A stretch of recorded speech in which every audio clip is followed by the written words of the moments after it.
मिलवै सर्वाधार मंगलमय मंगल करुणा बिनवो बारंबार। जयति जयति श्री सद्गुरु जोड़ी पान युगपद धरो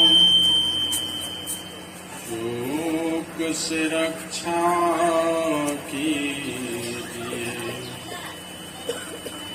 बार बार विनती करो। जय जय जय सद्गुरु सुखद ज्ञान संपूर्ण अंग सम कृपा दृष्टि करे हरिय युक्ति बेढंग मम। श्री सद्गुरु महाराज की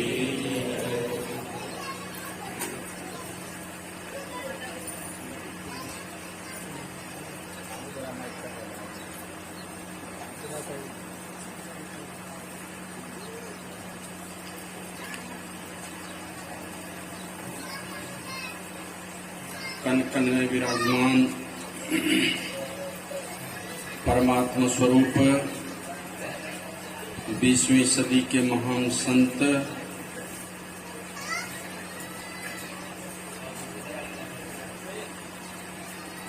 सद्गुरु महर्षि में ही परमहंस जी महाराज के त्रैलोक पावन युगल चरण कमलों में मैं अनंत अनंत बार नमन निवेदित करता हूं। पुनः मैं नमन करता हूं अव्यक्त रूप से पधारे हुए सभी जीवन मुक्त महापुरुषों और देवी देवताओं को। आज पूज्यपाद महर्षि संत सेवी बाबा का परिनिर्वाण दिवस भी है, इसलिए उनके चरण कमलों में भी मैं बहुत बहुत बार अपनी श्रद्धा सुमन अर्पित करते हुए उनसे अपने आध्यात्मिक उन्नति की याचना करता हूं। नमन करता हूं सद्गुरु महर्षि में ही परमहंस जी महाराज के परम पावन हृदय कृपा के सागर तथागत भगवान बुद्ध के मूर्त रूप लाखों दलितों पतितों के हृदय में भक्ति की ज्योत जगाने वाले 21वीं सदी के महान संत महर्षि साहिब स्वामी जी महाराज के चरण कमलों को। आदरणीय श्री कृष्ण प्रसाद शाह जी के नतनी के छठी के अवसर पर आयोजित संत मत सत्संग में पधारे हुए सभी धर्म प्रेमी सज्जनों, भक्तिमती माताओं, धर्मशिला देवी स्वरूपा सती साध्वी बहनों, सभी जवान दोस्तों और छोटे छोटे बच्चों को भी, क्योंकि आप सब लोग बहुत सौभाग्यशाली हैं, इसीलिए आप संतों के ज्ञान गंगा में गोता लगाकर अपना महाकल्याण बनाने को उद्यत होकर आप संतों के ज्ञान गंगा में आप उपस्थित हैं। और सब लोगों से निवेदन करता हूं कि आप लोग गुरु महाराज की जय घोष जोरदार शब्दों में करने की कृपा करें। श्री सद्गुरु महाराज की जय। रामचरितमानस में आया है, संत बिटप सरिता गिरी धरणी परहित हेत सबन के करनी। संतों की जो करनी होती है कृत हमेशा दूसरे के कल्याण के लिए, यों कहे कि वो जीते ही है दूसरों के लिए। बिटप अर्थात पेड़, पेड़ का कोई भी कृत्य अपने लिए नहीं है, उसका पूरा जीवन समर्पित है संसार के लिए। नदी उसका भी कृत्य, जो कुछ है उसके पास संसार के लिए है। गिरी, पहाड़, कुछ भी देखें, विचार करें, कोई भी बात उससे अगर कुछ भी लाभ मिलने वाला है तो उसके व्यक्तिगत जीवन के लिए नहीं है, हमेशा दूसरों के लिए। और ये धरती कितने कष्ट सहते हैं, और ये सारे कष्ट सह करके भी आप थूक दें, कगार फेंकें, पखाना कर दें, पेशाब कर दें, गंदा से गंदा चीज फेंकें, बदले भी ये धरती माता कभी गाली नहीं देती, सबों को शरण देती। और उस पर मेरी ये धरती माता, भारत माता जो है, ये तो मत कहिए। दुनिया में जिसने ठुकराया लोगों को, भारत माता ने जगह दिया उसको। जिसको कोई नहीं पूछा है, पूरे दुनिया से ठोकर खाया है, यहां भारत माता ने हृदय लगाया है उसको। और उसका एक नमूना भी छोटा सा देश इजराइल कुछ भी करेगा, बिना शर्त का समर्थन देने के लिए तैयार है कि जब दुनिया से हम ठुकराए गए थे, कोई नहीं पूछने वाला था, तो ये भारत मुझे सम्मान के साथ जीने का सौभाग्य दिया है, इसलिए बिना शर्त ये सहयोग करने के लिए, साथ देने के लिए तैयार है। ये पांचों की करनी परहित है, सदैव दूसरों के लिए। आया है संतवाणी में, वृक्ष कबहू नहीं फल भके, नदी न संचय नीर, परमारथ के कारण साधुन धरा शरीर। इन पांचों की जो करनी है, सदैव दूसरों के लिए। एक तुलसीदास जी महाराज एक इसी बात को दूसरे जगह लिखते हैं, संत हृदय नवनीत समान, संतों का हृदय मक्खन के जैसे। कहा कबिन पै कहे ही न जाना। कहते संतों के हृदय को कवियों ने मक्खन जैसा बतलाया। संतों के हृदय को संत बोले तब तो कुछ बोल सकता है, कवि कहां से बोल सकेगा जो केवल काल्पनिक बात लिखता है, पहुंच नहीं है वहां तक। एक बार की घटना है, आप लोग शायद संस्मरण में पढ़े हों, अधिकांश लोग पढ़े होंगे, कुछ लोग निकट से भी जानते होंगे, ऐसा हो सकता है क्योंकि यहाँ पुराने लोग भी हैं सत्संगी। कुप्पा घाट में गुरु महाराज कभी कभी ऐसी लीला करते थे, बात समझ में नहीं आती थी लोगों को। लोग पूछते थे, जैसे गुरु महाराज जी के निकट गए, जाके कहते हुजूर जलपान कर लिया जाए, आंखें बंद है समाधि में, हुजूर जलपान कर लिया जाए। जैसे ले जाके खीरा का टुकड़ा मुंह में डालना चाहते थे, अरे ये क्या है हुजूर? खीरा, इस शाम में खीरा खाया जाता है? और हुजूर अभी शाम थोड़ी है, अभी तो सुबह है। और तुम सिखाते हो उनको अभी सुबह है, अभी शाम नहीं है, और है सुबह। और गुरु महाराज बोल रहे हैं शाम है। तो डर के मारे संसेवा को तो इतना डरते थे ना, गिलास लेके जाते थे इस तरह से, डांटते थे तो कहीं गिलास उलट जाए, कहीं फेंका जाए, इतना भयभीत रहते थे। क्योंकि गुरु महाराज बड़ी डांट लगाते थे बड़ी जोर। तो डांट के बोले अभी सुबह है, तुम सिखाते हो? जी हुजूर अभी शाम है। डर से बोल देते थे जी हुजूर शाम है।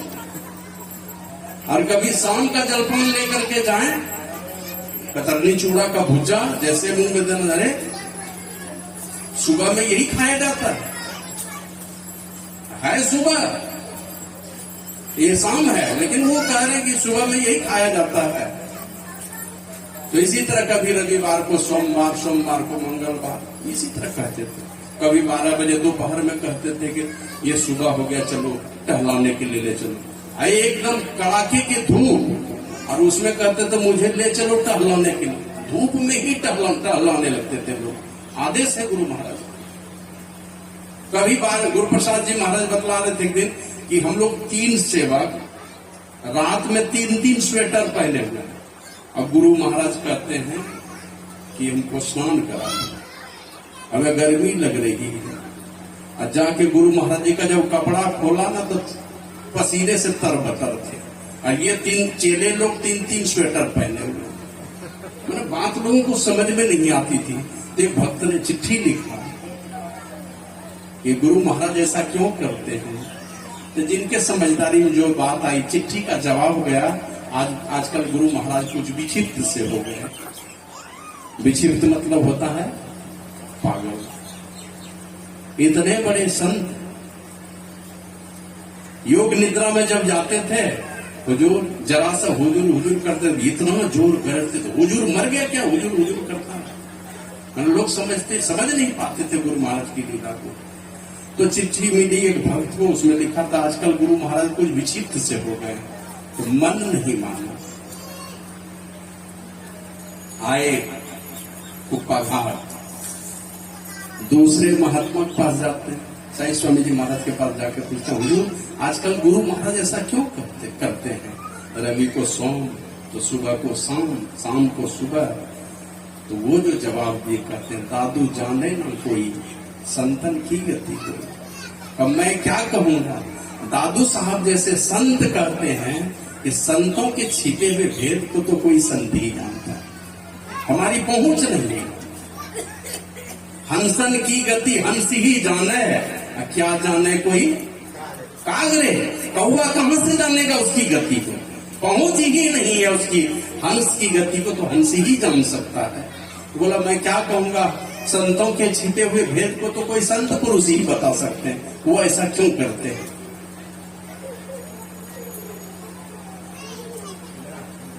तो तुलसीदास जी महाराज कहते हैं, संतों के हृदय को कवियों ने मक्खन जैसा बतलाया, लेकिन कहने नहीं जाना। जानेंगे भी कैसे, वो तो कवि है। और यहाँ संत का परिभाषा गुरु महाराज दी है, संत मत की परिभाषा में शांति, स्थिरता व निश्चलता को कहते हैं।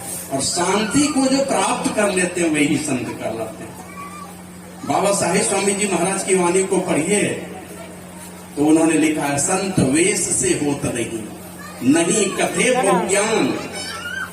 संत किसी खास वेशभूषा से नहीं होते हैं, न बहुत तरह के ज्ञान छांटने से ही होते हैं। ना मठ के अधिपति बने, ना तीर्थ किए स्नान। ना किसी मठ का मालिक बन जाने से, मठाधीश बन जाने से कोई संत हो जाता है, और ना तीर्थों में स्नान करने से, मैंने बहुत सारे तीर्थों में घूमा है या घूम रहा है, वे संत हो जाते, वो भी नहीं होते। वो कहते संत हुए सब देश में और हुए सब वेश, पढ़वा अनपढ़वा हुए रंग कहू हुए नरेश। पढ़वा भी हुए हैं और खुरपी कुदाली पास भी हुए हैं, मैंने टिप्पाधारी भी हुए। सब देश में हुआ, सब देश में हुए। फिर आगे कहते हैं, विषय वासना है नहीं, दुख का हुआ अंत, 84 चक्कर में ताकू कहिए संत। तनिक भी विषय वासना नहीं, सारे विषयों को तिलांजलि दे दिया, हृदय से निकाल करके फेंक दिया। माने यहां से नीचे उसकी गति ही नहीं है। जहां बार बार भूल भ्रम होता है, जहां विषयों का साम्राज्य है, वहां है ही नहीं, वहां से ऊपर उठे हुए।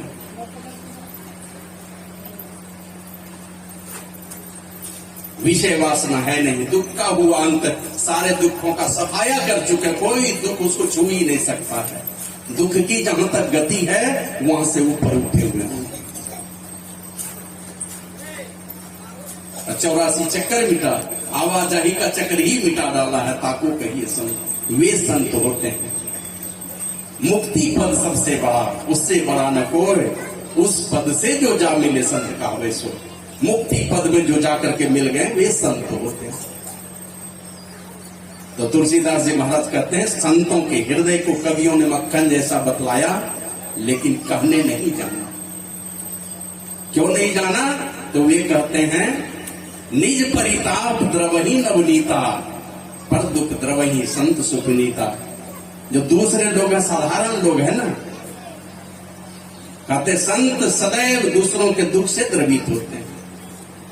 निज परिताप द्रवही नवनीता, मक्खन अपने दुख से पिघल जाता है। मतलब थोड़ा भी दुख अगर मक्खन को दे दीजिए, दुख माने थोड़ी भी गर्मी दे दीजिए उसको, तो पिघलने लगेगा अपने दुख से। संत पुरुष कभी भी अपने दुख से पिघलते नहीं है, कभी भी अपने दुख से रोएंगे नहीं। जब भी रोते हैं तो संसार के लोगों के लिए, उनके दुख को देख करके वे दुखी होते हैं, क्योंकि उनका तो काम पूरा है पहले से। ऐसे संत पुरुष की चर्चा रामचरितमानस में है। शंकर भगवान कहते हैं माता पार्वती को। ऐसे और भी कई संत हैं, उनको वो तो कहते हैं कोटि कोटि तीरथ करे, कोटि कोटि कर धाम, जब लगी संत न से वैसरे नहीं को काम। एक भी काम घटने वाला नहीं है आपका। जो काम कल किए थे वही काम फिर रोज दोहराते रहेंगे और अंतिम मर के दुनिया से चले जाएंगे। वो काम कभी घटने वाला नहीं है। पलटू साहब तो कहते हैं सबसे बड़े हैं संत दूसरा नाम है, तीजे 10 अवतार तिन्हें प्रणाम है, ब्रह्मा विष्णु महेश सकल संसार है। अरे हमारे पलटू सबसे ऊपर संत मुकुट सरदार है। ये संत लोग सबसे बड़े संत। और ऐसे संतों का सानिध्य जिसके विषय में गुरु महाराज लिखते हैं,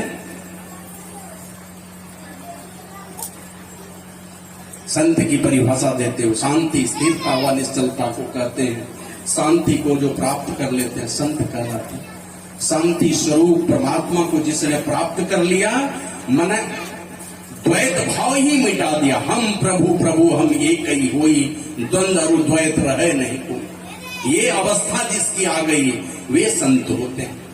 और ऐसे संतों का सानिध्य शंकर भगवान, जो देवाधिदेव महादेव, जिनको महायोगी करते हैं। और वो महायोगी सुना रहे किनको? दुनिया में जिसके लिए क्या क्या नहीं करते हैं, कुछ भी कर बैठे। अपनी धर्मपत्नी को उनको सुना रहे हैं, गिरजा संत समागम सम न लाभ कछुआन। संतों का समागम ए गिरजा अगर हो जाए कि देखो दुनिया में सबसे बड़ा लाभ का चीज उसने पाया। और यूं कहिए परमात्मा को देने के लिए तो बहुत कुछ है। किसी भी लोकांतर का कहीं का भी मालिक बना दे। इस संसार में भी ऐसे ऐसे लोग हैं, उसका वर्णन नहीं किया जा सकता कि एक दिन को करोड़ करोड़ रुपया खर्च करते हैं। कितना पैसा सेकंड में आ रहा है गिनती नहीं। लेकिन कहते हैं कि परमात्मा को अगर देने के लिए कुछ है संसार में, उससे बढ़ करके और कुछ नहीं है, वो है संतों का सानिध्य। ऐसे तो लिखा है रामचरितमानस में, बड़े भाग मानुष तन पावा, अनेक जन्मों के पुण्य के प्रताप से यह मनुष्य का शरीर मिलता है। इसमें भी बहुत बड़ा भाग्य नहीं बतलाया। बहुत बड़ा भाग तब, ऐसे तो संसार में बहुत सारे लोग हैं मनुष्य शरीर पा करके, लेकिन उनका भाग्य तब उल्टा भाग्य पलटा खा जाता है जब संतों का सानिध्य मिल जाए किसी को। जहां तहां कूड़े करकट के ढेर पर पड़ा हुआ बहुत सारा कीमती चीज है, बढ़िया कारीगर नहीं मिला तो थूक खकार फेंकता है, कारीगर मिल गया बढ़िया तो पूजा होने लगती है।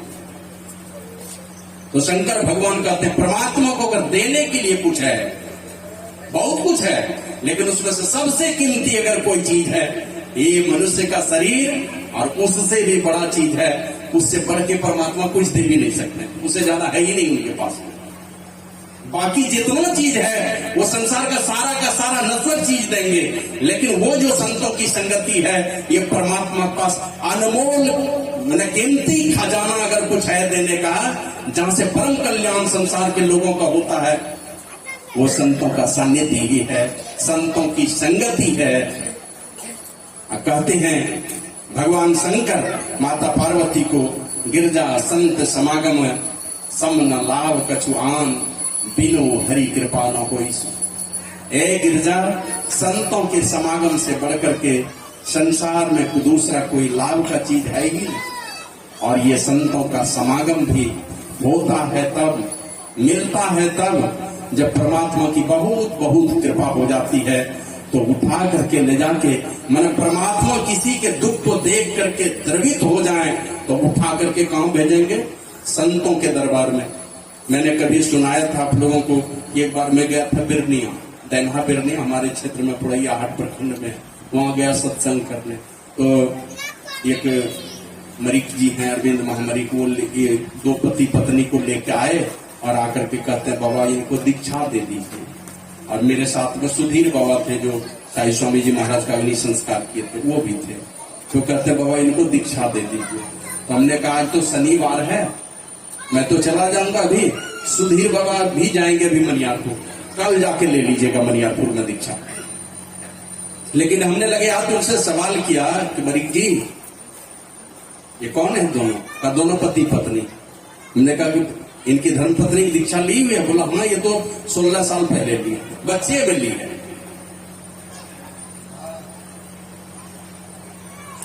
तो हम कहे ये पीछे कैसे रह गए?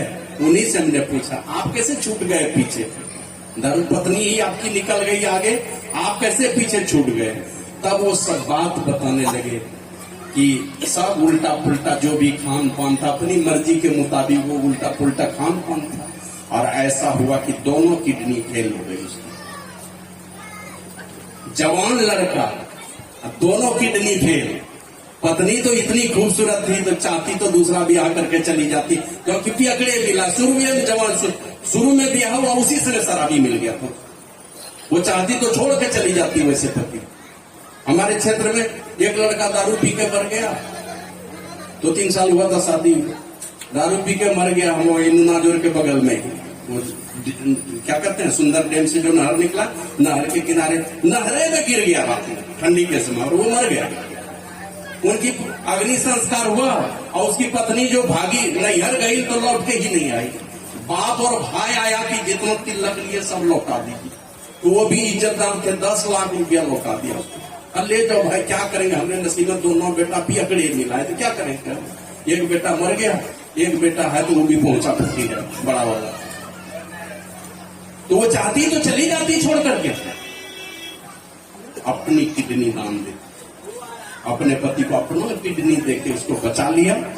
और तब उसको विश्वास हो गया कि मेरी धर्मपत्नी जो है ना, ये बहुत बढ़िया चरित्र की है, नहीं तो कब को मुझे छोड़ के चली जाती। और एक शराबी पति को बचा करके और उसको लेके गई थी दीक्षा दिलाने के लिए। बहुत सारी घटनाएं इसी प्रकार की सुनते होंगे। क्या क्या देखते हैं कि किसी को सीएम को फोन गया, जोगी जी को होने पर मदद मिल गया उनको। बहुत लॉकडाउन में देखेंगे ऐसी ऐसी घटना हम लोग सुनते हैं, क्या क्या नहीं मदद करते हैं। एक दिन फेसबुक पर देख रहे थे कि एक बहू थी, उसकी किडनी फेल हो गई, तो सोचा पति दे देंगे। पति की भी दोनों किडनी डैमेज, उनके उसे वो जो बहू थी उसके माता पिता की भी दोनों किडनी डैमेज थी। अब देगा कौन? दुनिया में घोर आश्चर्य की बात है, अभी के समय में तो जल्दी नहीं मिलने वाला है, क्योंकि 100 में 99 घर में माँ बाप बेटा और बहू से परेशान, 99 घर में परेशान। और आश्चर्य लगा सुन करके, उनकी सासू मां ने अपनी किडनी दी, सास ने दिया बहू को किडनी और बहू को बचा दिया, एक किडनी दे। तो इस प्रकार बहुत सारी चीजें, दुनिया के लोग जब खुश होंगे आपके ऊपर, दुनिया के लोग दया करेंगे, संसार की चीज देंगे। और कितने दिनों के लिए? बस थोड़े दिन के लिए, मर जाएंगे तो वो भी खत्म होंगे, उतने दिन के लिए। किडनी ही कितने दिनों के लिए? तो संसार के लोग जब भी द्रवित होते हैं, दया करते हैं, तो संसार की चीजें देते हैं, नश्वर चीज देते हैं। और परमात्मा जब दया करते हैं किसी के ऊपर, तो अगर परमात्मा द्रवित हो गए, वो भी द्रवित होते कैसे हैं? पहले तो थोड़ा प्रेम आपके हृदय में दे दी, और यही प्रेम ये एक ऐसा चीज है जो राजा जनक को जब कहा था, गुरु सब लोगों ने सलाह करके राजा जनक को मालिक बनाया, क्योंकि भरत लेकर के गए वन में, राम जी को लौटाना है। अब ये राजा जनक को मालिक बनाया, आप फैसला दीजिए क्या करते हैं राम जी के लिए। भरत को क्या करना चाहिए, राम को क्या करना चाहिए? गुरु वशिष्ठ बैठे हैं, वो सलाह नहीं दे रहे हैं, और राजा जनक को कहा कि आप सलाह दीजिए क्या करते हैं। तो राजा जनक ने यही कहा था भरत को, यह भरत, मेरे विचार से तुम्हारी जीत हो गई। क्यों?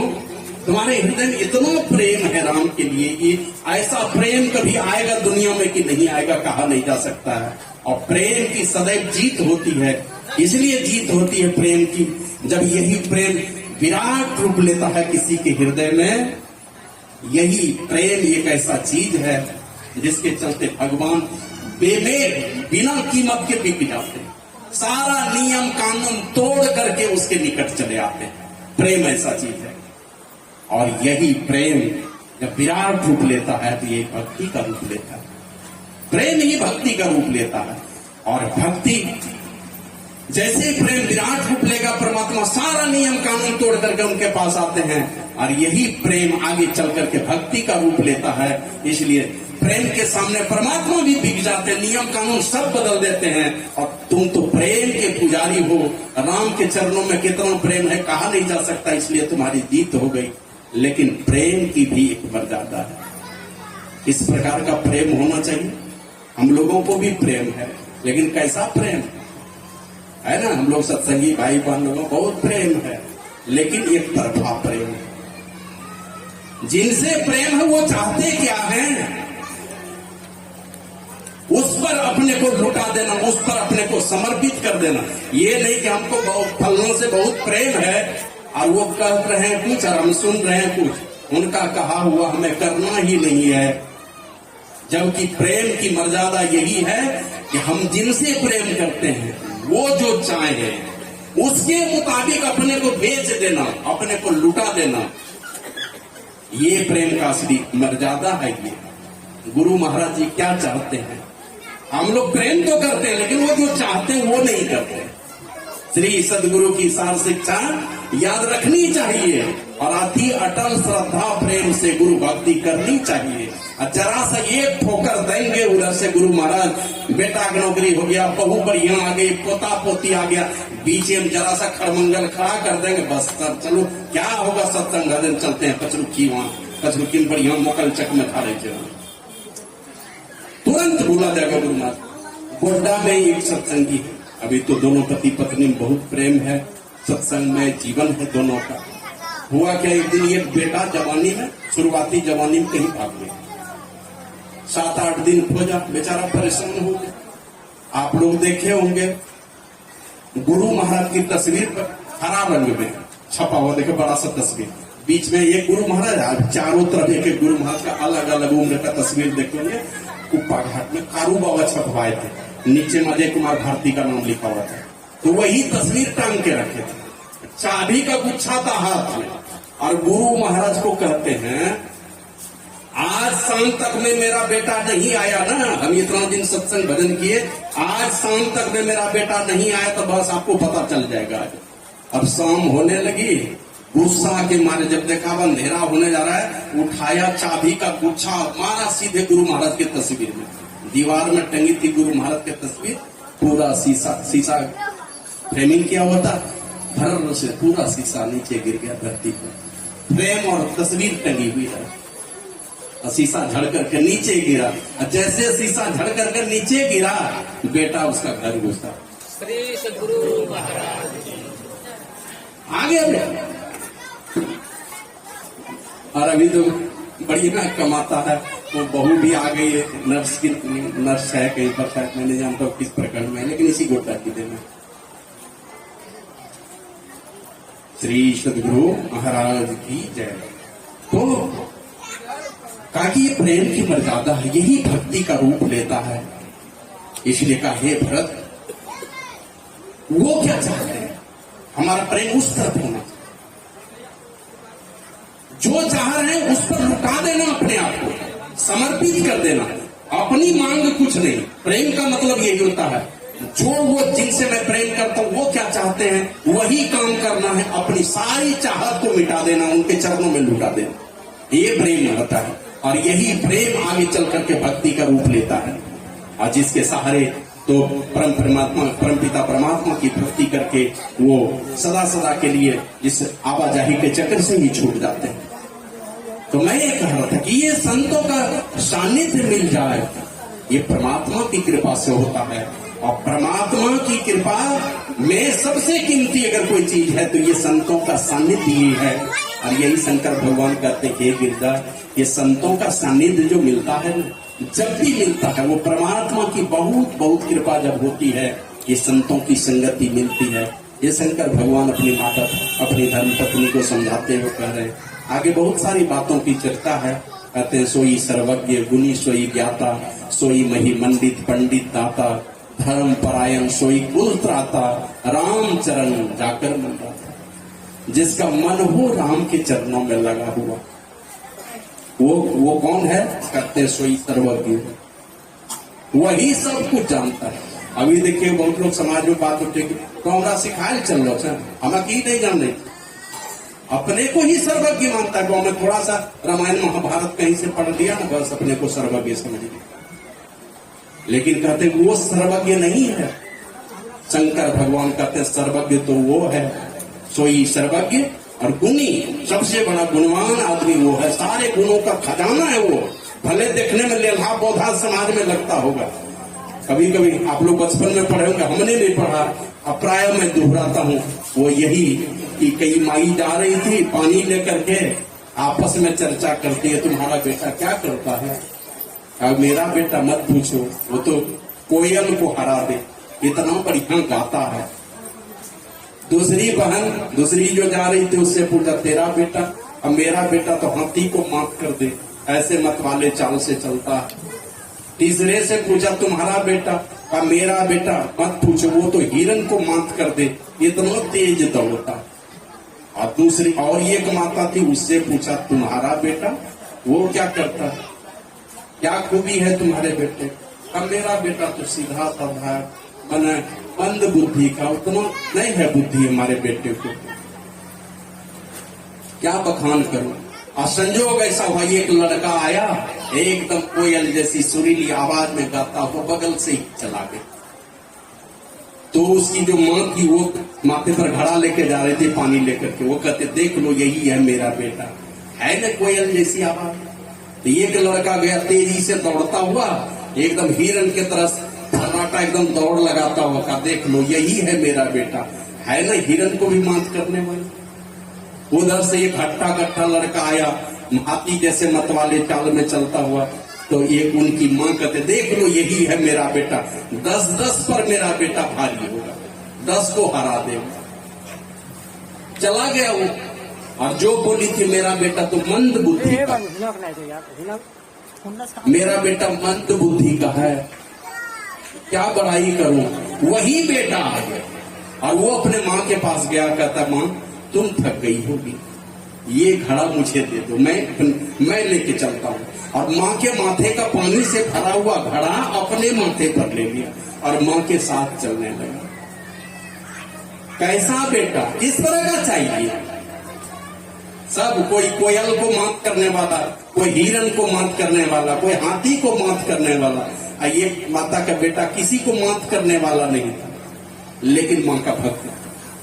कौन माँ खुश होगी, कैसा बेटा चाहिए, इस प्रकार का। तो बेटा, जो बेटा है उनको खुद विचार करना चाहिए हमें किस तरह का बेटा बनना है। तो इसका मतलब ये नहीं कि कोयल जैसी आवाज नहीं हो, हाथी जैसा शरीर नहीं हो, ये मधुर मुस्कान हमारे साथ नहीं हो, तेज दौड़ने का गुण नहीं हो, सारे गुणों से भरपूर हो, लेकिन उसके साथ में है हम माता पिता के आज्ञाकारी हों।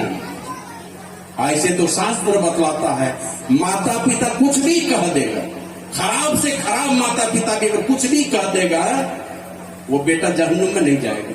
गलत भी करवा देगा, माता का आदेश पालन अगर जहन्नुम में भी चला गया तो जहन्नुम में भी नहीं ठहरने वाला है, ऐसा शास्त्र बतलाता है।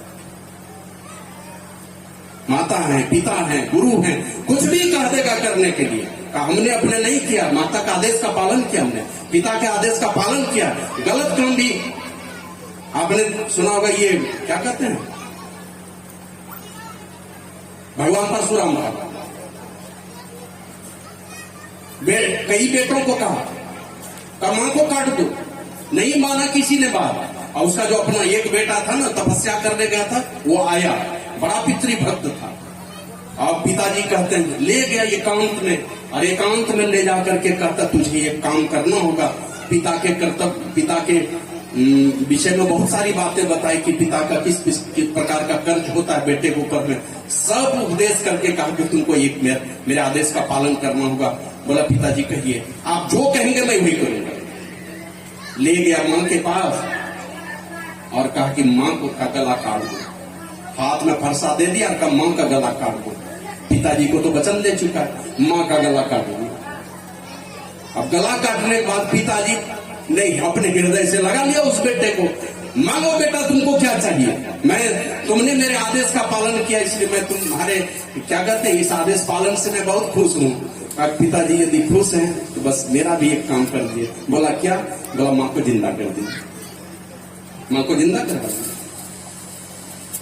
तो जो बाप बेटे से अपने पत्नी का वध करवाया, वही बेटा बाप का भी आदेश का पालन किया, लेकिन बाप को भी कहा कि मेरे माँ को जिंदा कर दिया। माँ को जिंदा कर दिया और दोष मुक्त कर दिया, निर्दोष कर दिया कि नहीं तुम्हारा कोई दोष नहीं है। श्री सद्गुरु महाराज की जय।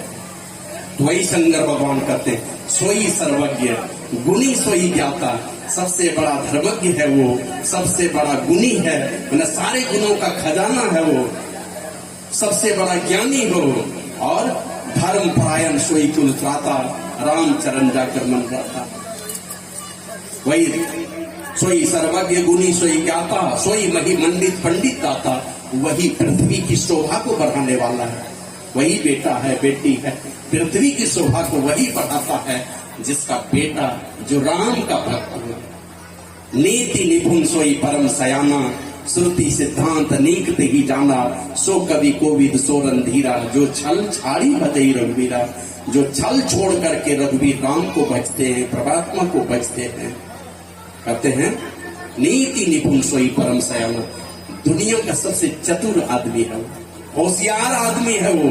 आप होशियारी करके क्या करेंगे? सरसों में बालू मिलाएंगे, दूध में पानी मिलाएंगे, यही करेंगे। और वो इतना बड़ा चतुर आदमी है, परमात्मा का भक्ति करके दुनिया को रुला के जाता है। आप जाएंगे मर करके, बस राम नाम सत्य है कर रहे, जितना देर है बाद में बेकार मर गया, इस आदमी टिके हुआ। लेकिन वो दुनिया को आंसू दे करके जाता है, दुनिया को रुला करके जाता है। इतना बड़ा चतुर आदमी है। और चतुराई करके कमाया भी क्या? वही पूंजी कमाया जिसको चोर नहीं दे सकता, बांट नहीं सकता। वही पूंजी लेकर के दुनिया से विदा होता है और वही चीज जुटाता है जीवन भर जो साथ में चलने वाला है। और आप चतुराई करके वही चीज जुटाए जो यही छूट जाने वाला है, वो जाने वाला नहीं है आपके साथ में। बस जवान हुए, जैसे शुरुआती जवानी से कमाना शुरू किए, आधा उम्र तक कमाते रहे। इसके बाद जो थोड़ा दिन तक जमा रखे, शरीर बीमार हुआ उसकी सेवा में लगाते रहे। पहले तो जोगे, कमाते गए, जोगते गए थोड़ा दिन तक। उसके बाद धीरे धीरे वही सारा पैसा आपके शरीर के पीछे खर्च होना शुरू हुआ और अंत में सारा सब कुछ यही खपत करके यहाँ से दुनिया से विदा हो गए खाली हाथों करके। और यहाँ तो यही स्थिति है कि अगर कुछ पैसा भी है पास में, जैसे बेटा जवान आया, आप उसी समय से बेदखल होना शुरू हुए, खाली बहू घर घुस जाने दीजिए। उसी समय से लगने लगता है अंदर में कि हम बेदखल होते जा रहे हैं। हम लोग की छाँव कुछ वहां कुछ चले छे। हम लोग एक दो आदमी के पास जाते हैं कुछ मांगने के लिए, हम तो भिखमंगा आदमी है। नहीं बाबा आप हम लोग कुछ नहीं चले, कुछ नहीं चले नहीं, चलो हम लोग आश्रम में रहेंगे। चलता नहीं है घर में, लेकिन मेरे आश्रम में जाकर नहीं रहेगा। कमा कमा के उसी को देना है, लेकिन दान देने में नहीं चलता। कमाता है वो तो नीति निपुण सोई परम सयाना, श्रुति सिद्धांत नीकते ही जाना। वेद के सिद्धांत को वही अच्छी तरह जानता है। और सो कवि कोविद सो रणधीरा, वही कवि, वही विद्वान, वही रणधीर है जो छल छोड़ करके, प्रपंच छोड़ करके, कपट छोड़ करके परमात्मा का भजन है। जो करना है थोड़े देर करते हैं, लेकिन बहुत आदमी को देखेंगे शराबी है, झूठ नहीं बोलेगा, सत्संगी नहीं है और शब्द मुंह से नहीं निकालेगा। बहुत लोगों को देखिए शराबी आदमी जल्दी मैंने सच बात बोल देगा शराब पीने के बाद। वो गलतियों बोला है ना तो होश में शराब पीने के बाद सब सच बात निकाल देता है। बहुत लोग देखें शराबी आदमी बड़ी दयालु है। एक आदमी के यहाँ गए, एक संथाल प्रधान था हमारे इलाके में, चचा सत्संग करवा रहे हैं, कुछ उसमें मदद कीजिए। तो हमको कहता भतीजा क्या मदद कर देंगे? क्या कीजिएगा? एक काम कीजिए, 5 बोरा धाने दे दीजिए। ऐसे बोल दिए मजाक से, 5 बोरा धाने दे दीजिए। अब बस अब भेज देना बोरा लेकर के 5 बोरा धान। अब वो 5 बोरा धान लेने में बढ़िया सत्संगी का प्राण निकल जाएगा देने में। और वो दारू पीता है रोज दिन 5 बोरा धान। तो नीति निपुण सोई परम सयाना, श्रुति सिद्धांत नीकते ही जाना। सो कवि कोविद सो रणधीरा, जो छल छाड़ी भजई रघुवीरा। छल छोड़ करके जो परमात्मा का भजन करते हैं वही नीति में निपुण है। अब हमें विचार करना है हम कहां पर खड़े हैं। इस थर्मामीटर में माप करके देखना कि हम किस जगह पर खड़े हैं। और हर माता पिता को सोचना चाहिए हमारा बच्चा कहां पर खड़ा हुआ, किस जगह गया। हमने कभी कहा था कि हमारे माता पिता इतने होशियार थे कि हमें इस जगह लाके खड़ा किया। आपके माता पिता इतने होशियार थे, गरीबे थे लेकिन इतने होशियार थे कि आपको मन लगता है सत्संग सुनने में। इस काबिल बनाया उसी माता पिता की कमाई ने। आप अभी खुद विचार करें, आपके बच्चे कहां हैं? बेटा है कि बहू है कि बेटी है कि नाती, किस जगह पर आपने भेजा, कहां के लायक बनाया आपने? तो कहीं न कहीं हम इस पिछले वाले से कुछ न कुछ तो चूक हुई है, कहीं न कहीं कुछ तो गड़बड़ी आई है नैतिक क्रिया में, ये दैनिक क्रिया में कहीं न कहीं गड़बड़ी हुई। और आप घर में श्रवण कुमार खोज रहे हैं, कहीं तो चूक हुई है, किसी जन्म में कहीं कहीं वो गलती हुई होगी, या इसी जन्म में आकर के कहीं न कहीं गलती किए होंगे। जिसके फेर में जीवन गुजारे अंतिम में वही फेर देने लगे, वही से गड़बड़ी पैदा हो गई। लेकिन अब आगे की सुधि लेनी हमें, आगे का जीवन हमारा सुखमय कैसे हो। जो भी गलतियां हमने की हैं वो गलतियां तो हो गई, लेकिन आगे हमारा जीवन सुखमय हो, शंकर भगवान इसके लिए आगे कहते हैं अब अपने जीवन में सुधार। कहा धन्य सो देश जहां सुरसरी, धन्य नारी पतिव्रत अनुसरी। वह देश धन्य है जहां गंगा जी हैं और वो नारी धन्य है। मन वो धन्य हो सकती है। कल तक का जीवन अगर लचर पचर का जीवन था, आगे अपनी सुधि लेनी। देश धन्य जहां गंगा जी, गंगा जी के विषय में सब लोग जानते हैं, बहुत कठिन तपस्या करके इस स्वर्ग से उतार करके इस गंगा को ले आया है। अब आप सोच सकते हैं कैसा बेटा होगा वो, जिसको अपने पूर्वज की चिंता थी। और ऐसा नहीं है कि 10-20 बरस पहले मरा था। राजा सगर ने सतयुग में तपस्या किया, 60,000 बेटे थे। अब बेटा भी कैसा था उसमें देख लीजिए, 60,000 बेटा धर्मात्मा राजा के खानदान में पैदा हुआ। लेकिन किस प्रकार का परिवेश मिला कि जिस तरह से एक बार में जन्म लिया 60,000 बेटे ने, मर भी गया एक बार में। इसलिए मरा, राजा सगर ने अश्वमेध यज्ञ किया, घोड़ा छोड़ा जाता था, अब चारों दिशाओं में दिग दिगांत घूमता था। और घूमने के बाद जब कोई नहीं रोकता था घोड़े को, अगर कोई रोका तो लड़ाई होती थी, नहीं रोका तो घूमते घूमते घूमते अंतिम में फिर उसी जगह पर पहुंचता था। और अंतिम में जो धर्मात्मा राजा होते थे उस घोड़े, वो यज्ञ कराते थे, उस यज्ञ कुंड में, अग्नि कुंड में उस घोड़े को डाल दिया जाता था। मर जाता था वो घोड़ा, लेकिन उसी अग्नि कुंड से फिर उसी प्रकार का घोड़ा जिंदा होकर के निकलता था। अग्नि कुंड में जल के मर गया, दूसरा घोड़ा निकल करके आता, तब साबित होता था कि ये धर्मात्मा राजा है। इस प्रकार का अश्वमेध यज्ञ होता था। 60,000 बेटा चल रहा है घूमते हुए। अब देखा घोड़ा ही चुरा लिया इंद्र महाराज ने कि अगर नहीं चुराएंगे, ये अश्वमेध यज्ञ अगर सफल हो गया तो राजा सगर ही मेरे गद्दी का मालिक हो जाएगा। इसलिए घोड़ा तो गायब करो, चुरा के ले जाके बांध दिया। कहां बांधेगा भाई? क्या एक कहावत है ना, किसका मुंह गधा कुत्ता चाटता है?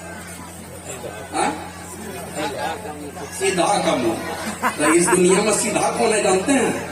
सबसे सीधा है बाबा जी। ले जा करके एक बाबा जी के कुटिया में बांधा इंद्र महाराज ने, चलो वही बांधते। और कपिल मुनि के कुटिया में ले जाकर बांध दिया। चुपचाप, वो तो गाय बैल है, कुछ बोलने वाला है नहीं, ले जाकर चुपचाप बांध लिया और भागा वहां से।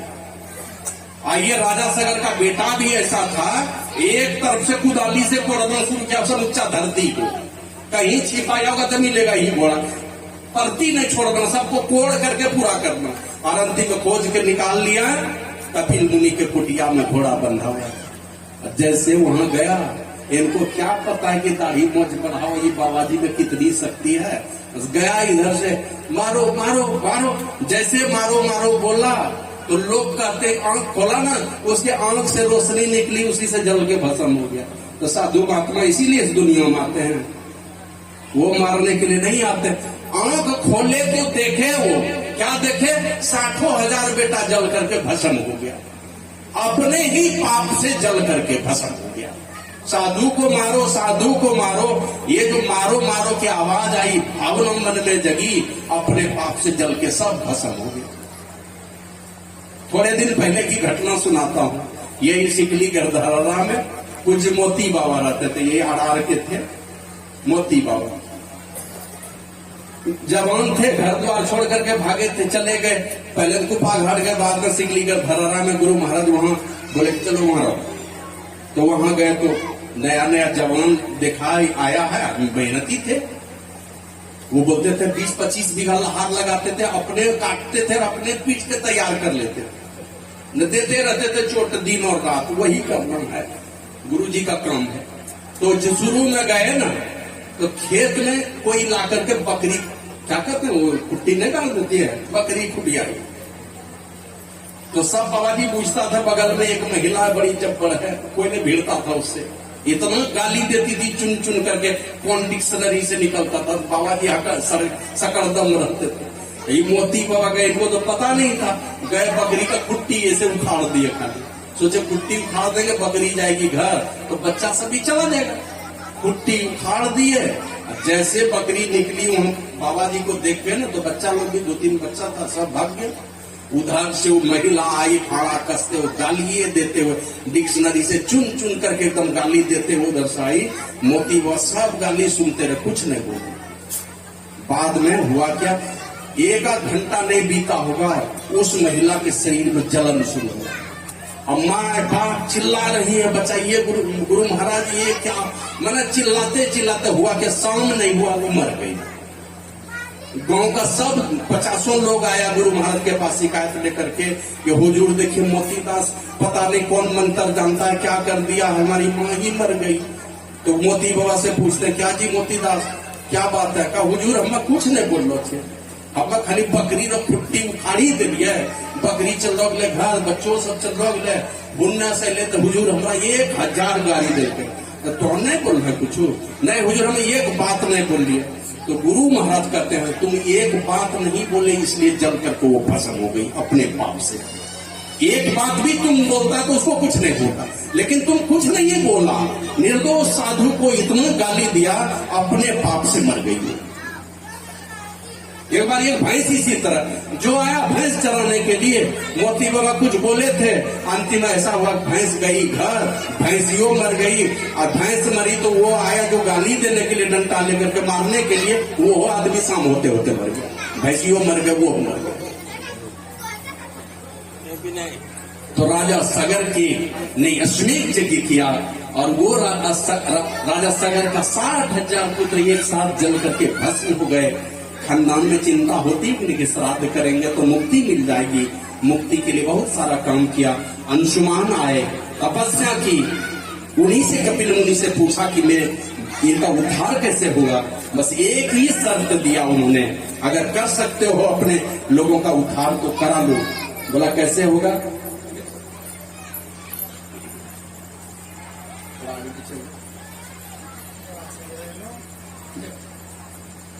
तो बोला स्वर्ग में प्रवाहित होने वाली गंगा को इस धराधाम पर इस मृत्यु भुवन में ले आओ।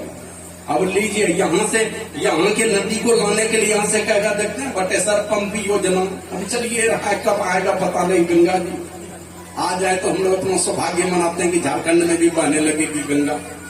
नहीं तो हम लोग तो बोतलें उठा के शंकर भगवान पर चढ़ा करके शौक पूरा कर लेते हैं। अरे सत्संगी लोग नहीं करते, हम लोग तो सब रिटायर आदमी है उधर से, लेकिन सब लोग कर रहे हैं। तो उसी तरह वो उसको दिया कि स्वर्ग वाली गंगा को उतार करके लाओ, यहाँ वाला नहीं। ऐसे ऐसे वीर पुरुष उस खानदान में हुए, अपने पूर्वजों का उद्धार करने के लिए दिलीप आए, अंशुमान आए, एक से एक राजा होते आए। अंत में ये राजा भगीरथ हो गए। इनको चिंता हो गई कि हमारे पूर्वजों का उद्धार कैसे होगा, श्राद्ध ही नहीं हुआ, हड्डियां ही नहीं मिले तो श्राद्ध कैसे करेगा। तो मुक्ति का उपाय पता था, अपने पूर्वजों से पता लगा था कि जब माँ गंगा आएगी यहाँ पर तो उससे उद्धार होगा। गए तपस्या करने के लिए। अभी जाके देखिए तो गंगोत्री जाएंगे ना, क्या बता 300 किलोमीटर होगा हरिद्वार ऋषिकेश से, पहाड़े पर घूम रहा, दिन भर चलता रहेगा। सुबह चलेगी गाड़ी तो शाम को पहुंचेगी, दिन भर में वहां। और हमको लगता है 200-300 पहाड़ टपते होंगे तब हम लोग जाते होंगे। और वहां चले गए राजा भगीरथ, और वहां जहां वहीं पर तपस्या करना शुरू किए। और तपस्या करते करते वही गोमुख से गंगा निकली। ऐसे बोला कि स्वर्ग से उतरेगी तो संभालेगा कौन, तो शंकर भगवान को तपस्या करके खुश कर लिया, भगवान कृपा कीजिए, चलो मेरे जट्टे में आ जाएगी गंगा। शास्त्र में इस प्रकार की चर्चा है। ऐसे बहुत लोग इसको मखौल समझते हैं, समझने वाले समझे, तुम्हारे समझने से क्या होगा। मेरी श्रद्धा है, मेरा प्रेम है, मेरी आस्था है, मेरे आस्था का चीज है, तुम्हारी आस्था का चीज तो है नहीं। तुम क्या करोगे जान करके। और तुम्हारे बोलने से, अब मां से लोग जाकर के हाथ मिला ले, वो तुम्हारी आस्था है, हमारी आस्था तो हम जाकर चरण छुएंगे। लोग बहन से हाथ मिला लेगा, बहन हाथ मिला लेगा, हमारे यहाँ एक दिन का भी बड़ा छोटा है तो पैर छू करके प्रणाम कर लेगा। बड़ी अगर उम्र में बड़ी है और वो छोटी गोतनी हो जाए, और उम्र में छोटी वाली बड़ी गोतनी हो जाए, तो छोटी जो उम्र में बड़ी रहने के बाद भी छोटी उम्र वाले को प्रणाम करती है कि नहीं करती। ये हमारी आस्था है, ये हमारा संस्कार है। श्री सदगुरु महाराज की जय। तो राजा भगीरथ ने जाकर के 5,500 वर्षों तक वहां पर तपस्या की गंगोत्री में, और गोमुख से उतर करके आती है गंगा कल चंचल की धारा लिए हुए, बहुत लंबी कहानी है, लेके जाती है। और वहां कपिल मुनि का कुटिया है, वहां सबका अस्थि भस्म पड़ा था। और उस मां गंगा के जल से उन सारे 60,000 पुत्रों का कई पीढ़ी गुजर जाने के बाद, हजारों वर्ष गुजर चुके थे, उसके बाद अपने पूर्वजों का उद्धार कराया। ये मां गंगा के सामर्थ्य की बात है। मैंने मुक्ति तो नहीं, लेकिन ऊंची गति जरूर हो गई। ये राजा भगीरथ के प्रयास से ऐसा हुआ। और ये गंगा सौभाग्य हमारे भारत माता की इस देश में बहती है। दूसरे देश के लोग, बहुत सारे नदी हैं, बहुत पवित्र है, लेकिन मां गंगा की पूजा लोग यहाँ पर करते हैं। गंगा आरती में देखते हैं ना, अलग अलग देश के राष्ट्रपति, प्रधानमंत्री कौन कौन आते हैं। ये देश धन्य है जहाँ गंगा जी है, और वो नारी धन्य है जो पातिव्रत धर्म के अनुसार चलती है। पति की इच्छा। ऐसे पति लोगों को छूटने दे दिया कर, दारू पी करके अपने पत्नी को कहिए तुम मेरे कहने पर चलो। अपने मूर्खा आदमी है, पत्नी को प्रणाम करे, अपनी पत्नी को प्रणाम करेगा ही, अब प्रणाम करेगा तो उससे ईर्ष्या करेगी, ये तो चलने वाला नहीं है। तो अगर पत्नी के साथ में कुछ कर्तव्य है तो पति के साथ में भी बहुत बड़ा कर्तव्य है। अगर पत्नी को पातिव्रत धर्म का पालन करना चाहिए, देवी सीता के तरह, सुलोचना के तरह, शांडिली के तरह अगर उसका जीवन है, तो पति को भी राम के जैसा जीवन वाला होना चाहिए, भरत जैसा जीवन वाला, लक्ष्मण जैसा जीवन वाला, ये शत्रुघ्न जैसा जीवन वाला।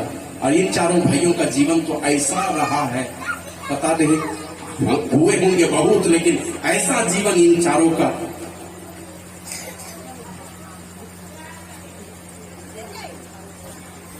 पातिव्रत धर्म के अनुसार जो नारी चलती है, काकू वो नारी धन्य है। सब माताएं धन्य है, सब पूजनीय है, लेकिन उनमें भी विशेषता उसमें है जो पातिव्रत धर्म के अनुसार चलती है, अपने पति के आदेश और उपदेश के घेरे में रह करके, और नियमित रूप से परमात्मा की भक्ति वो काम करती जिससे पति को प्रसन्न कर लेगा। दोनों मिल करके पति को भी अपने सीधे सीधे हम अपने पति को भी अपने रास्ते पर लेकर के चले, इस भावना से हम जिए। यही क्या कहते हैं, मनियारपुर की घटना है। बाबा बैठे थे, 7-8 आदमी आए, आकर के कहता हुजूर दीक्षा दे दीजिए। तो क्या करते हैं आप? बोले हम इंजीनियर हैं। और उसमें 5-6 इंजीनियर ही था, 1-2 लोग उसी डिपार्टमेंट का छोटा पद वाला होगा, 5-6 इंजीनियर सब कहता दीक्षा दे दीजिए। बोले मांस मछली खाते हैं? बोला हम खाते तो थे, 1-2-3 दिन हुआ है छोड़े हुए। श्री सदगुरु महाराज की जय। तो इतनी हड़बड़ी क्या है, 6 महीने के बाद आइएगा दे देंगे। वो उसमें से एक आदमी कहता है कि बाबा ये शरीर का क्या ठिकाना है। तब वो सुनाने लगा उसमें से एक इंजीनियर कि बाबा मेरी पत्नी जो है ना, नाम बताया अपनी पत्नी का, उसको पहचानते हैं? बचपन छोटे में दीक्षा ली थी, 7-8 साल की थी जब, उसी समय बाबा से दीक्षा ली हुई थी। बता वो मेरी पत्नी है। तो बोला वो आप ही से शादी हुई है? बोला हाँ वो तो बताती थी, जब भी यहाँ आती थी नैहर ना, तो वो बताती थी कि बाबा मेरा पति तो बड़ा बढ़िया है, नौकरी करता है, इंजीनियर है, लेकिन बड़ा सिख चिल्ली है। बोला वो क्यों? बोला जब मैं ध्यान करने बैठती हूँ ना, तो आपकी तस्वीर और गुरु महाराज की तस्वीर, दोनों तस्वीर सामने में रख के बैठती हूँ। अब आंख बंद करके मैं बैठती हूँ, और वो जो है दोनों तस्वीर ले जाकर कभी कोई ठाक ढेर में छिपा देते हैं, कभी कंबल के नीचे रख देते हैं। ऐसे आप लोग ऐसी गलती नहीं कीजिए, दोनों तस्वीर नहीं रखना। ये एकमात्र संत सदगुरु महर्षि नहीं परमहंस जी महाराज की तस्वीर, ये मेरे इष्ट हैं, ये मेरे आराध्य देव हैं, इनका ध्यान करेंगे। दो तस्वीर नहीं लगाएंगे और अलग अलग भी तस्वीर नहीं लगाइएगा कि आज इस तस्वीर का ध्यान कर रहे हैं इस रूप का, और कल वो हंसता हुआ, कभी बूढ़ा वाला, अलग अलग रूप का भी ध्यान नहीं होना चाहिए। एक रूप का ध्यान कीजिए, बैठा लीजिए किसी को। तो बोले कि हाँ आपकी पत्नी तो बताती थी, पूरा हुजूर वो हम ही करते थे, कभी कोई ठाक नीचे छिपाते थे, कभी गद्दा के नीचे छिपाते थे, लेकिन मेरी पत्नी कभी कुछ बोलती नहीं थी। तो बोले हाँ यहाँ आके बोलती थी, और बाबा यही कहते थे, अरे जो बताएं वो करते रहो, तुम्हारी प्रार्थना गुरु महाराज सुन रहे हैं, गुरु महाराज जरूर तुम्हारे ऊपर कृपा करेंगे। और हुआ क्या, एक दिन किसी स्कीम के इंक्वायरी में कहीं गए, एक टीम थी, तकनीकी कोषांग की टीम थी, उसमें कई इंजीनियर थे। गए देखने के लिए, रास्ते में बारिश होने लगी, बिजली कड़कने लगी और ऐसा वज्र गिरा, गाड़ी के अगले भाग को छूते हुए सामने में धरती में समा गए। अब ये इंजीनियर जो जिसकी पत्नी सत्संगी थी, ये क्या देखता है, चारों तरफ इधर उधर नजर डाला ना, तो इसकी तो सिट्टी पिट्टी गुम हो गई। वो जो गाड़ी थी ना, बोलेरो गाड़ी, बोला हुजूर लगता था कि हम आग के घर में बंद हो गए। समूची गाड़ी लाल, और उस लाल गाड़ी के अंदर हम लोग बंद हैं। हम लोगों को लगता था हम बचेंगे ही नहीं। लेकिन हुजूर और तो नहीं देखा, लेकिन हमने देखा। हुजूर आप तो अंतर्जामी है, क्या बोला जाएगा। ताकि सामने गाड़ी के सामने में जो वज्र गिरा था, गड्ढा हो गया था, बड़ा सा गड्ढा हुआ, और गड्ढे के उस पार में दो बूढ़ा महात्मा आशीर्वाद दे रहा था। बोला हुजूर वही वो दोनों बूढ़ा महात्मा, एक तो आप थे और एक वो महाराज को हमने देखा, वही दोनों को देखे हम गड्ढे के उस पार में। वहां से 10-20 मिनट आधा घंटा गुजरा होगा, बीतने के बाद गाड़ी धीरे धीरे मन आग लाल हो गया, तो वो आग धीरे धीरे शांत हुआ। हम लोग फाटक खोले गाड़ी का, गाड़ी से बाहर निकले, दूसरी गाड़ी रिजर्व करके हम लोग घर पहुंचे। अपने पत्नी से पता पूछे आपका, तो वो बताई कि आप मनियारपुर में रहते हैं, अब गुरु महाराज कुप्पा घाट में रहते थे, अब तो शरीर उनका पूरा हो गया, हुजूर जान बच गई हमारी, आप हमको दीक्षा दे दी। 7-8 इंजीनियर ने दीक्षा लिया। तो वो देश धन्य है जहाँ गंगा जी है, लेकिन नारी वो धन्य है जो पातिव्रत धर्म के अनुसार चलती है। और पतिव्रता नारी का कर्तव्य भी यही है। टेढ़े मेढ़े एक से एक पतिव्रता की कहानी है संसार में। उसकी पति को शांडिली ने सूर्य भगवान का उगना रोक दिया, ऋषि का साथ देने के बाद सूर्य का उगना रोक दिया, और अपने पति को फिर से गंधर्व का शरीर दिला दिया। आप लोग बहुत बार सुन चुके हैं ये गांधारी की कथा। आंख पर पट्टी बांध ली, क्यों? पति ही था, क्या नाम था, धृतराष्ट्र। पत्नी गांधारी, देखा पति हमारे आंख पर अंधे हैं, जन्मांध हैं, तो मैं क्या करूंगी संसार में, आंख पर पट्टी बांध ली। और ऐसा सामर्थ्य उसके अंदर में आया, गांधारी के अंदर में साप दे दिया कृष्ण भगवान को कि तेरे चलते मेरे 99 बेटे मारे गए, एक बेटा और बचा है, वो भी बचने वाला नहीं है, वो भी जाएगा ही जाएगा। पता चल गया था कि हमने बेटे को कहा कि जा तो गंगा स्नान करके नंगे होकर के आ जाना, कोई कपड़ा नहीं चढ़ाना, और मैं आंख का पट्टी खोल के तुझको देखूंगी तो माथे से लेकर पैर तक तुम वज्र के समान कठोर हो जाओगे, किसी अस्त्र शस्त्र का वार नहीं है। लेकिन उधर से आया कृष्ण भगवान, पीछे मंत्र पढ़ा दिए। बोले तुम पागल हो गए क्या? अरे माँ का प्रेम बोलता है, माँ की ममता बोलती है, लेकिन अपनों भी तो कुछ अक्ल होना चाहिए। तुम बच्चे हो क्या, तुम नंगे होके माँ के पास जाओगे? बस दिया लमटी चढ़वा के माँ के पास जैसे आया, पट्टी खोलती है आंख का, जैसे पट्टी खोली धीरे धीरे नॉर्मल हुआ, आंख से प्रकाश की तरंग निकलती है, और जैसे देखा बेटे को तो माथा से पैर तक वज्र के समान कठोर हो गया, लेकिन वो जो गुप्तांग था उस पर लंगोट चढ़ा लिया था, वही कमजोर रह गया। तो माता गांधारी ने यही कहा कि बेटे आज तक तुमने कभी बड़े बुजुर्गों की, पुरखों की बात कभी तुमने रखी नहीं, इसलिए तेरा भला कोई नहीं कर सकता है, अब तुझको मरने से कोई नहीं बचा सकता। तो मां जान चुकी थी कि मेरे खानदान में 99 बेटे तो चले गए और 18 दिन में 100 बेटा भी ये खत्म होने वाला है, कोई नहीं बचेगा, सब खत्म हो चुका, ये अब बचने वाला नहीं है। और इसी गुस्सा में कृष्ण भगवान को साथ दिया, एक कान्हा है तो तू भगवान, तू चाहता तो रोक सकता था, लेकिन तूने ऐसा नहीं किया, इसलिए मैं तुझे भगवान मानने वाली नहीं है। और क्रोध में आकर के साथ दे दिया, क्योंकि पुत्र का मोह जो है, पुत्र मोह में धृतराष्ट्र ने ये सारा करवाया। और पति के लिए तो बहुत बढ़िया किया गांधारी ने कि आंख पर पट्टी बांध ली, लेकिन बेटे के मोह में ये सारा उल्टा पुल्टा खड़ा करवा, खरमंगल करवा लिया। और सीता है, उर्मिला है, मांडवी है, श्रुति कीर्ति है, इन चारों के त्याग को पढ़ करके देखिए, सब लुटा दिया।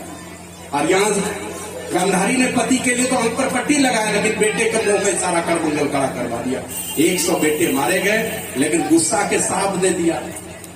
माँ की ममता तो सब माँ ही जानती है, गुस्से ना के साथ दे दिया कि तेरे चलते मेरे 100 बेटे मारे गए, मैं तुझे साथ देता हूं कि तुम्हारा भी पूरा वंश जो है एक साथ में समाप्त हो जाएगा। परिणाम महाभारत का सबसे बड़ा गृह युद्ध हुआ, ग्रीक कला जिसको कहते हैं, बिना झगड़ा का झगड़ा हो गया, कोई जगह जमीन का झगड़ा नहीं था, 56 कोट जदुवंशी एक साथ चले गए। ये पतिव्रता को बोली में इतना दम है, इस प्रकार अनेकों पतिव्रता की कहानी आप लोग सुने होंगे। तो वो नारी धन्य है जो पातिव्रत धर्म के अनुसार चलती है। संक्षेप में मैं यही कहना चाहूंगा, वो राजा धन्य है जो नीति से राज चलाता है। और राम जी आए, नीति से राज चलाना किसको कहते हैं कि आज भरदम मिल जाए खाने के लिए, अकल खिचड़ियों नहीं जुटे, आज ऐसो आराम का जीवन जी रहे, मर करके जहन्नुम में चले जाएं। तो राम जी ने क्या किया, नीति से राज क्या चलाया, सारी प्रजा को बुला करके एक उपदेश किया, क्योंकि मैं किसी स्वार्थ में नहीं बोल रहा हूं और किसी पद के अभिमान में भी नहीं बोल रहा हूं। ये नहीं कि मैं राजा बन गया इसलिए घमंडी दिखा करके कुछ से कुछ आदेश कर रहा हूं, वो भी नहीं है, किसी स्वार्थ में भी नहीं बोल रहा हूं। तुम लोगों से कोई आशा नहीं है। हाँ, तुम्हारा अगर भला हो मेरी बातों में, इसको स्वीकार कर लेना, और भला नहीं हो तो मेरी बातों को लौटा देना। और यही कहा था, बड़े भाग मानुष तन पावा, सुख दुर्लभ सब ग्रंथ ही गावा। बड़ी भाग्य से यह मनुष्य का शरीर मिलता है, देवताओं को यह मनुष्य का शरीर दुर्लभ है। ऐसा भाग्यवान हम लोग हैं जो देवता को शरीर नहीं मिलता है, झक मारते रहते हैं देवता, वो शरीर परमात्मा ने कृपा करके हमको दिया है। आप सोच सकते हैं हम लोग कितने सौभाग्यशाली हैं। और ऐसा शरीर पा करके ये नीति से राज चलाने की बात हुई कि हमारी प्रजा यहाँ भी सुख से है, और जब दुनिया से जाए आंसू नहीं बहाना पड़े, कहीं भी जाए, इस संसार में भी नाम रह जाए, और संसार के बाद का भी जीवन जहाँ भी हो वहाँ भी जाकर के सारी सुख सुविधाओं से भरा जीवन हो, सारे दुखों से छूटा हुआ जीवन हो। और यही कहते कहते रामायण में लिखा भी है, मति की रति गति भूति भलाई, जब जेहि जतन जहाँ जेहि पाई, सो जानव सत्संग प्रभाव। ये पांचों चीज मिल जाए, ये इसी मनुष्य शरीर में उपलब्ध हो सकता है। इसीलिए भगवान श्री राम ने कहा, नर्तन भव वारिद कह मेरो, सन्मुख मरुत अनुग्रह मेरो, करंधार सदगुरु दृढ़ नावा, दुर्लभ साज सुलभ कृपावा। अब जो न तरे भव सागर नर समाजस पाई। राम जी रिजल्ट भी देते हैं, मनुष्य शरीर ये नाव है, नाव इस संसार सागर को पार करने के लिए। हाथी है, हिप्पोपोटेमस है, ऊंट है, जिराफ है, दरियाई घोड़ा, ये सब जो जानवर होता है ना, बहुत बड़ा विशालकाय शरीर होता है, लेकिन वो नाव नहीं है। नाव तो यही शरीर है, चाहे 3 फीट का आदमी हो या 10 फीट का आदमी हो, यही मनुष्य शरीर से ही वो संभव है। ये शरीर नाव है, और अनुकूल वायु परमात्मा ने हमारे लिए उपलब्ध करके रखा है। सांस लेने के लिए देखते हैं, और अभी तो ऑक्सीजन लेवल कम हुआ तो ले जाना पड़ता है, ऑक्सीजन लेवल बढ़ाने के लिए ऑक्सीजन चाहिए लोगों को, और इसकी दुर्गति तो हम ही लोग पूरा है। घर में कोई गाछ लगाएगा नहीं। अभी देखे एक आदमी को गाछे पर डेरा दे दिया, तो उसे पूछा, भाई हम गाछ पर क्यों सोते हैं? बोला ऑक्सीजन लेवल कम हो गया था, यहाँ जब से बिस्तर लगाया तभी 98-99% हो गया ऑक्सीजन लेवल। गाछे हटा के परमात्मा ने उपलब्ध कर दिया, सब जगह इस ऑक्सीजन को फ्री में दिया है। और हम लोग जिस झारखंड में रहते हैं, नामे पड़ा है जंगल, झाड़ के कारण झारखंड पड़ा, इसको भी देख लीजिए, इतना प्रकृति का दोहन किया हम लोगों ने। परिणाम तो आएगा, उसका परिणाम आएगा, प्रकृति बस में करेगी, कब्जा करेगी आपको। सब रहन सहन उल्टा पुल्टा किए हैं, तो सुधार तो जरूरी है। माँ तो माँ है, सुधार तो करेगी। बचपन में देखे ना माँ का पढ़ाई देखे थे आप लोगों ने, देखे दे डंडा दे झाड़ू, मतलब माँ ऐसी होती है। कोई माँ होगी कि नहीं मारी होगी, नहीं तो अधिकांश माँ है। एक आदमी तो बोलता है घर में कोई ऐसी चीज नहीं थी जिससे माँ नहीं मारी हो, मतलब जो हाथ में मिल जाए, जूता मिले, चकला मिले, बेलना मिले, झाड़ू मिले, लरठा मिले, बांस मिले, और उस पिटाई में एक बच्चा खराब भी नहीं होता था। अब तो वो सब पिटाई सुप्रीम कोर्ट ने मना कर दी, मार नहीं सकते। तो मैं ये कह रहा था कि वो राजा धन्य होता जो नीति से राज चलाता, कि हमारा बच्चा अभी सुख में है, आगे चल करके हमारे बच्चे का जीवन दुख में नहीं हो जाए। पहले था झांसी की रानी, जरूरत पड़ा बचपन में ही सीख लिया, अगर नहीं सीखी होती तब तो देश की क्या दुर्दशा किए होते अंग्रेज। अगर ये एक से एक वीर बंकड़े यहाँ पर पैदा नहीं हुए होते, माँ बाप ने अगर कुंवर सिंह जैसा, महाराणा प्रताप जैसा अगर बेटा नहीं पैदा किया होता, झांसी की रानी और तात्या टोप जैसे बेटियां और बेटे नहीं पैदा किए होते, वो अस्त्र शस्त्र की शिक्षा नहीं दी होते, तो देश की क्या दुर्दशा हुई होती। तो बच्चे के अंदर में सारे सद्गुण भरे, घर परिवार में मेल और प्रेम से चले, उसके लिए कुछ न कुछ तो त्याग करना पड़ेगा। राम जी गए भी हैं, सारे भाइयों ने सर्वस्व लुटा दिया, तो राम जी ले लिए क्या? लिए नहीं। जब जाने लगे यहां से, तो लक्ष्मण के बेटे को, भरत के बेटे को, शत्रुघ्न के बेटे को जितना हिस्सा दिया है पूरा राजपाट में, अपने बेटे को सबसे कम दिया, लव कुश को सबसे कम दिया। और अभी जिसको दे दीजिएगा तो अपना बेटा को चाहेगा क्या भीख मिल जाए, नहीं मिले 5 इंच दीवार या भीख मिल जाए, कोई न कोई दिमाग लगाएगा अपने बेटे के, जबकि 5 इंच दीवार से बेटे का भाग्य नहीं बदल सकता। अरे भाग तो बदलेगा, पढ़ा लिखा करके कोई बड़ा आदमी बना दीजिए, वो दिमाग लगाइए। ये सब 5-10 इंच दीवार से 10-20 हजार रुपया से कार प्रदीप गाय बैली सबसे भागी बदलने वाला है। वो राजा धन्य होता है जो नीति से राज चलाता है। हरिश्चंद्र को आकाशवाणी हुई, राजा हरिश्चंद्र तेरी परीक्षा पूरी हो गई, चलो। जैसे बेटे के लिए कफन मांगा ना अपने पत्नी शैब्या से, उसी समय आंचल फाड़ के देती है तो आकाशवाणी होती है, ये हरिश्चंद्र तेरी परीक्षा पूरी हो गई, चल अब यहाँ से स्वर्ग चलो। कहा कौन कौन? पत्नी और बेटा को लेकर के तुम चलो, तुम तीनों धर्मात्मा हो। कहा नहीं, मैं तो नहीं जाऊंगा, सारी प्रजा को ले चलो तो मैं जाऊंगा। का प्रजा तो पाप कर्म में दिन रात डूबी हुई है, जो भी डूबी है, अच्छी है कि बुरी है मेरी प्रजा, लेकिन प्रजा ने ही मुझे राजा बनाया है। ये नहीं मानती मुझे राजा तो मैं राजा ही नहीं बनता, इसलिए मैं सारी प्रजा को लेके जाऊंगा। तो बोला प्रजा तो पापी नहीं है, कहा हमने तो पुण्य किया है ना, मेरा सारा पुण्य मेरी प्रजा को बांटो, मेरा पुण्य बांटो, और तब देखो मेरी प्रजा चलने लायक है। ताकि तब तो बैलेंस में रह जाता है, सब पुण्य बांटने के बाद भी बैलेंस में बच जाता है। का तब सब प्रजा को लेकर के चले, ये राजा थे। तो इसी प्रकार जो नीति से राज चलाता है, जहां भी है नैतिक मूल्य जो है हमारा हो, नीति से कभी हट करके बात नहीं करें। 2-4 पैसे के लोभ में समाज में उल्टा पुल्टा विचार, पंचायती ये वो लोभ में पड़ करके सब कभी फेर फार में नहीं रहना चाहिए लोगों को, क्योंकि आज नहीं तो कल इस दुनिया से जाना पड़ेगा। तो नीति निपुण सोई परम सयाना, ये धन्य सो देश जहां सुरसरी, धन्य नारी पतिव्रत अनुसरी, धन्य सो भूप नीति जो करे, वो जो नीति से राज करता है वो राजा धन्य है। और धन्य सो द्विज, निज धर्म न टरे। द्विज मन ऐसे ब्राह्मण होता है क्या? केवल ब्राह्मण होता है? द्विज का मन होता है जिसका दूसरा जन्म हुआ है। दूसरा जन्म हम लोग जो गुरु से दीक्षा लिए हुए, माँ के गर्भ से जिस दिन जन्म लिए, चाहे ब्राह्मण जाति में जन्म लिए कि चमार जाति में जन्म लिए, आप शुद्ध रहे, आप अपवित्र है, आप अछूत है। आपसे चाहे किसी जाति में पैदा हुए, धरती अपवित्र होती है, आपके एक एक डेग धरने से धरती अपवित्र हो जाती है। शास्त्र प्रमाण है उसके लिए। शूद्र के गुण ब्राह्मण में और ब्राह्मण के गुण शूद्र में दिखलाई पड़े, वो शूद्र शूद्र नहीं होता, वो ब्राह्मण ब्राह्मण नहीं होता। और यही कारण वाल्मीकि आए, वेद व्यास आए, इसे कौन जाति में पैदा नहीं है। दोनों का देख ली, एक रामायण लिखने वाले, एक सारा क्या कहते हैं महाभारत लिखने वाले, सारा पुराण लिखने वाले, आप दोनों देख लीजिए कौन जाति में पैदा हुए, कोई देखने के लिए नहीं जाएगा। कपिल मुनि कौन जाति में पैदा हुए? जावाल ऋषि कौन खानदान में पैदा हुए? वो तो वेश्या का बेटा था, और उनके नाम पर उपनिषद चल रहा है, जावाल दर्शनोपनिषद, वेश्या का बेटा था।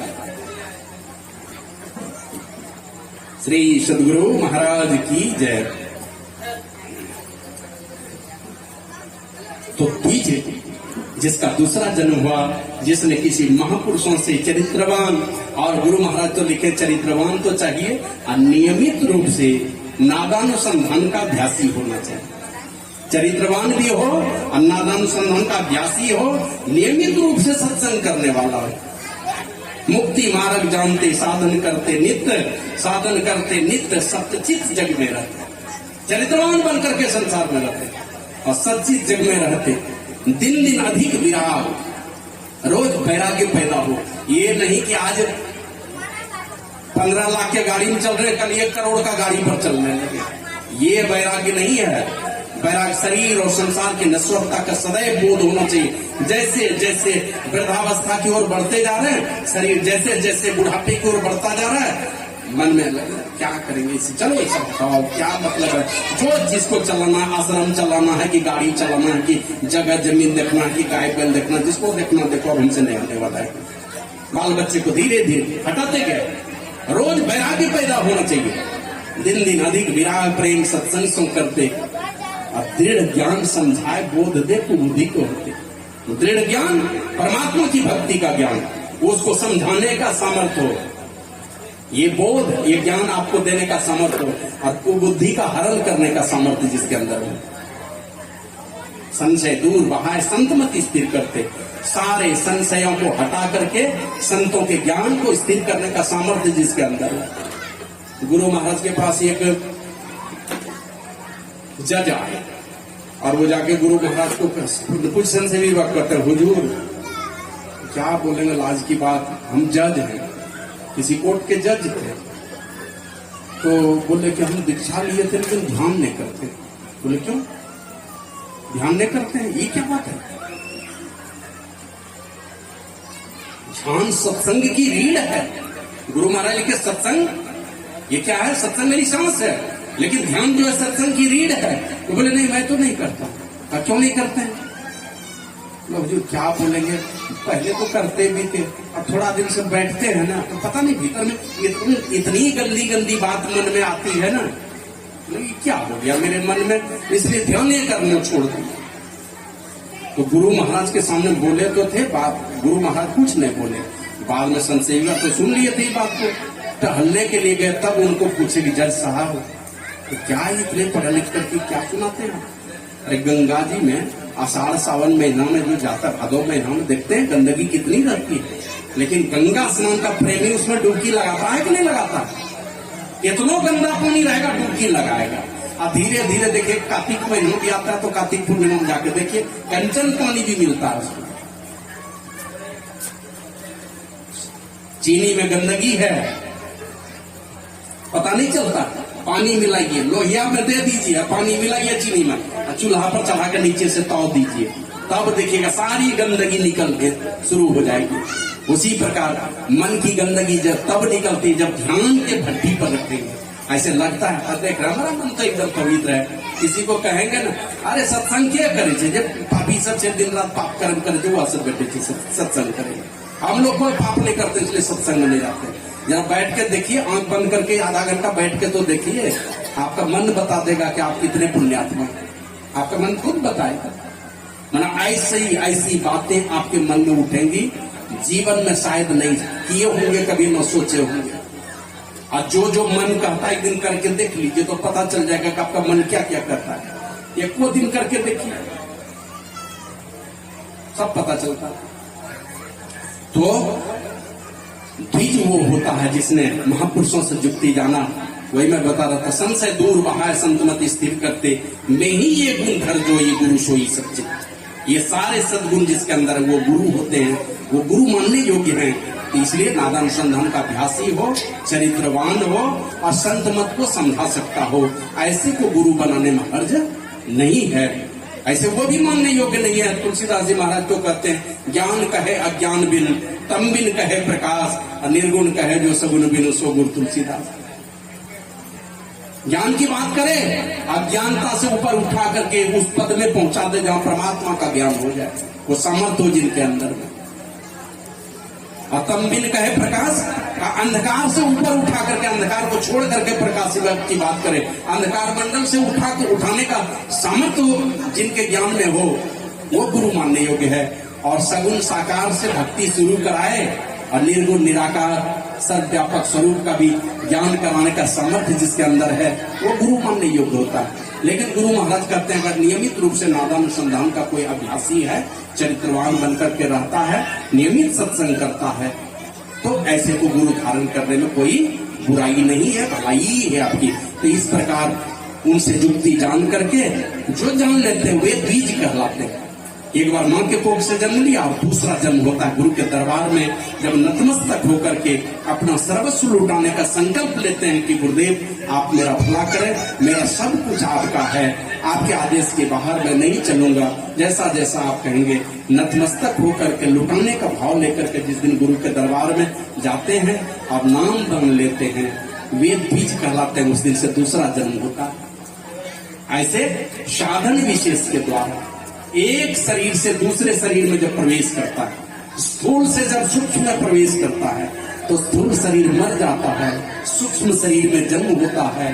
तो एक शरीर मर जाना, दूसरे शरीर में जन्म लेना, ये असली बीज होता है। जब एक शरीर को टप करके, एक शरीर को पार करके दूसरे शरीर में हम जाते हैं, यानी स्थूल को पार करके सूक्ष्म में जब हम सूक्ष्मता में हमारी प्रवेश होती है, तो हम उसमें बीज कहलाते हैं। और जो बीज है धन्य सो बीज, वो बीज धन्य है जो अपने धर्म से नहीं टलता है ना। रामायण में बट विश्वास अचल निज धर्म, अपने धर्म में अचलता ये अक्षय वट है, बट वृक्ष के समान मरने वाला ही नहीं है, पतझड़ भी कभी नहीं होने वाला है। बड़ में होता है पतझड़, एक बार में नहीं होगा, धीरे धीरे एक दो पत्ता चार पत्ता करके एक साथ, यही एक पेड़ मिलता है जो कभी पतझड़ ही नहीं होता एक साथ में, सब पत्ता नहीं झड़ेगा। और पेड़ का झड़ता है, इसका धीरे धीरे फूल से पत्ता झड़ता है। तो इस प्रकार का अपने धर्म में अचल रहे हम का वो बीज धन्य है। और कहते कहते आगे कहते वो धन धन्य है जिसकी प्रथम गति हो, जितान में जाए, और वो बुद्धि धन्य है जो सदैव शुभ कर्मों में डूबी हुई रहे, पुण्य कर्मों में डूबी हुई रहे।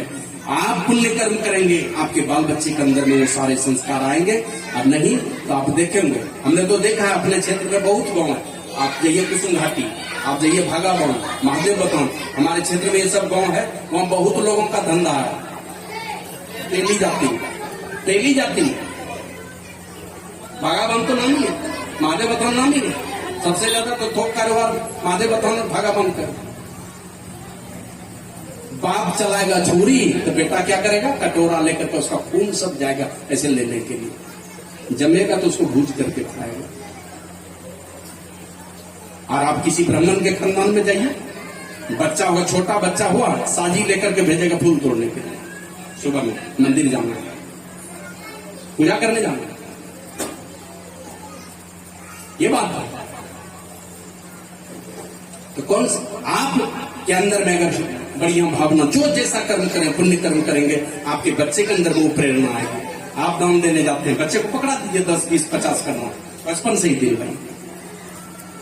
और ऐसे भी है, बच्चे के लिए प्रथम पाठशाला क्या होता है आप लोग जानते हो, बच्चे की प्रथम पाठशाला मां का गर्भ, ये पहली पाठशाला, और दूसरी पाठशाला माता पिता का आंगन, ये होता है ये दूसरी पाठशाला।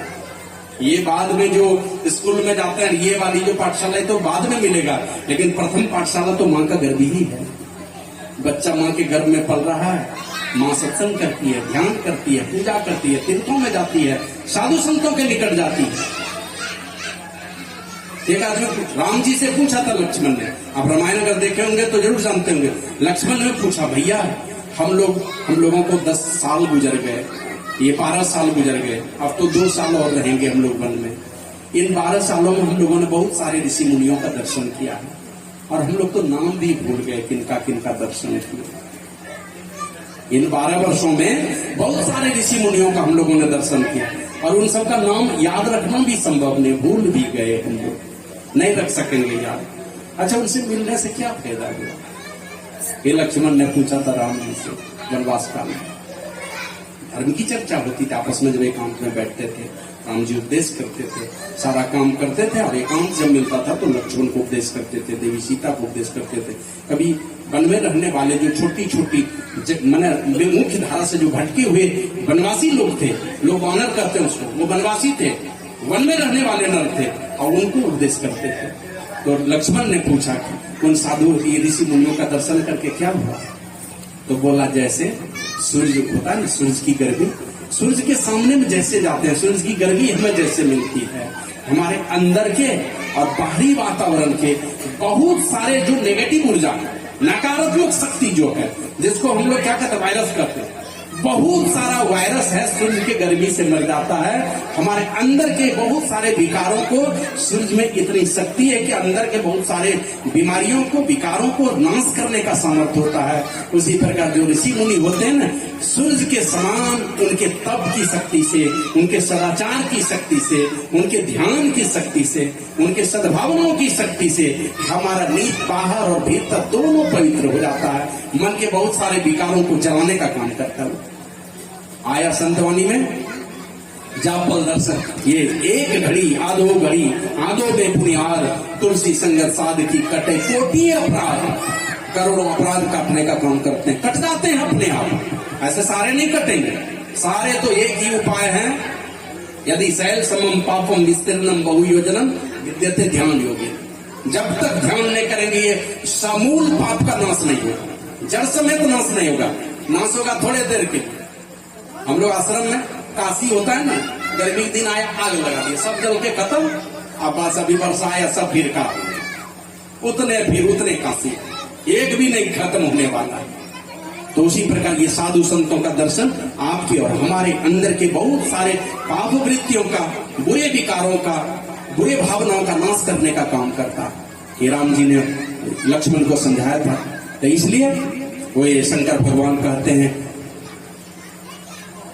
वो द्विज धन्य है जो अपने धर्म से नहीं टले, वो धन धन्य है जो दान में जाए, और वो बुद्धि धन्य है जो पुण्य में लगकर पकी हुई हो, पुण्य कर्म में डूबी हो।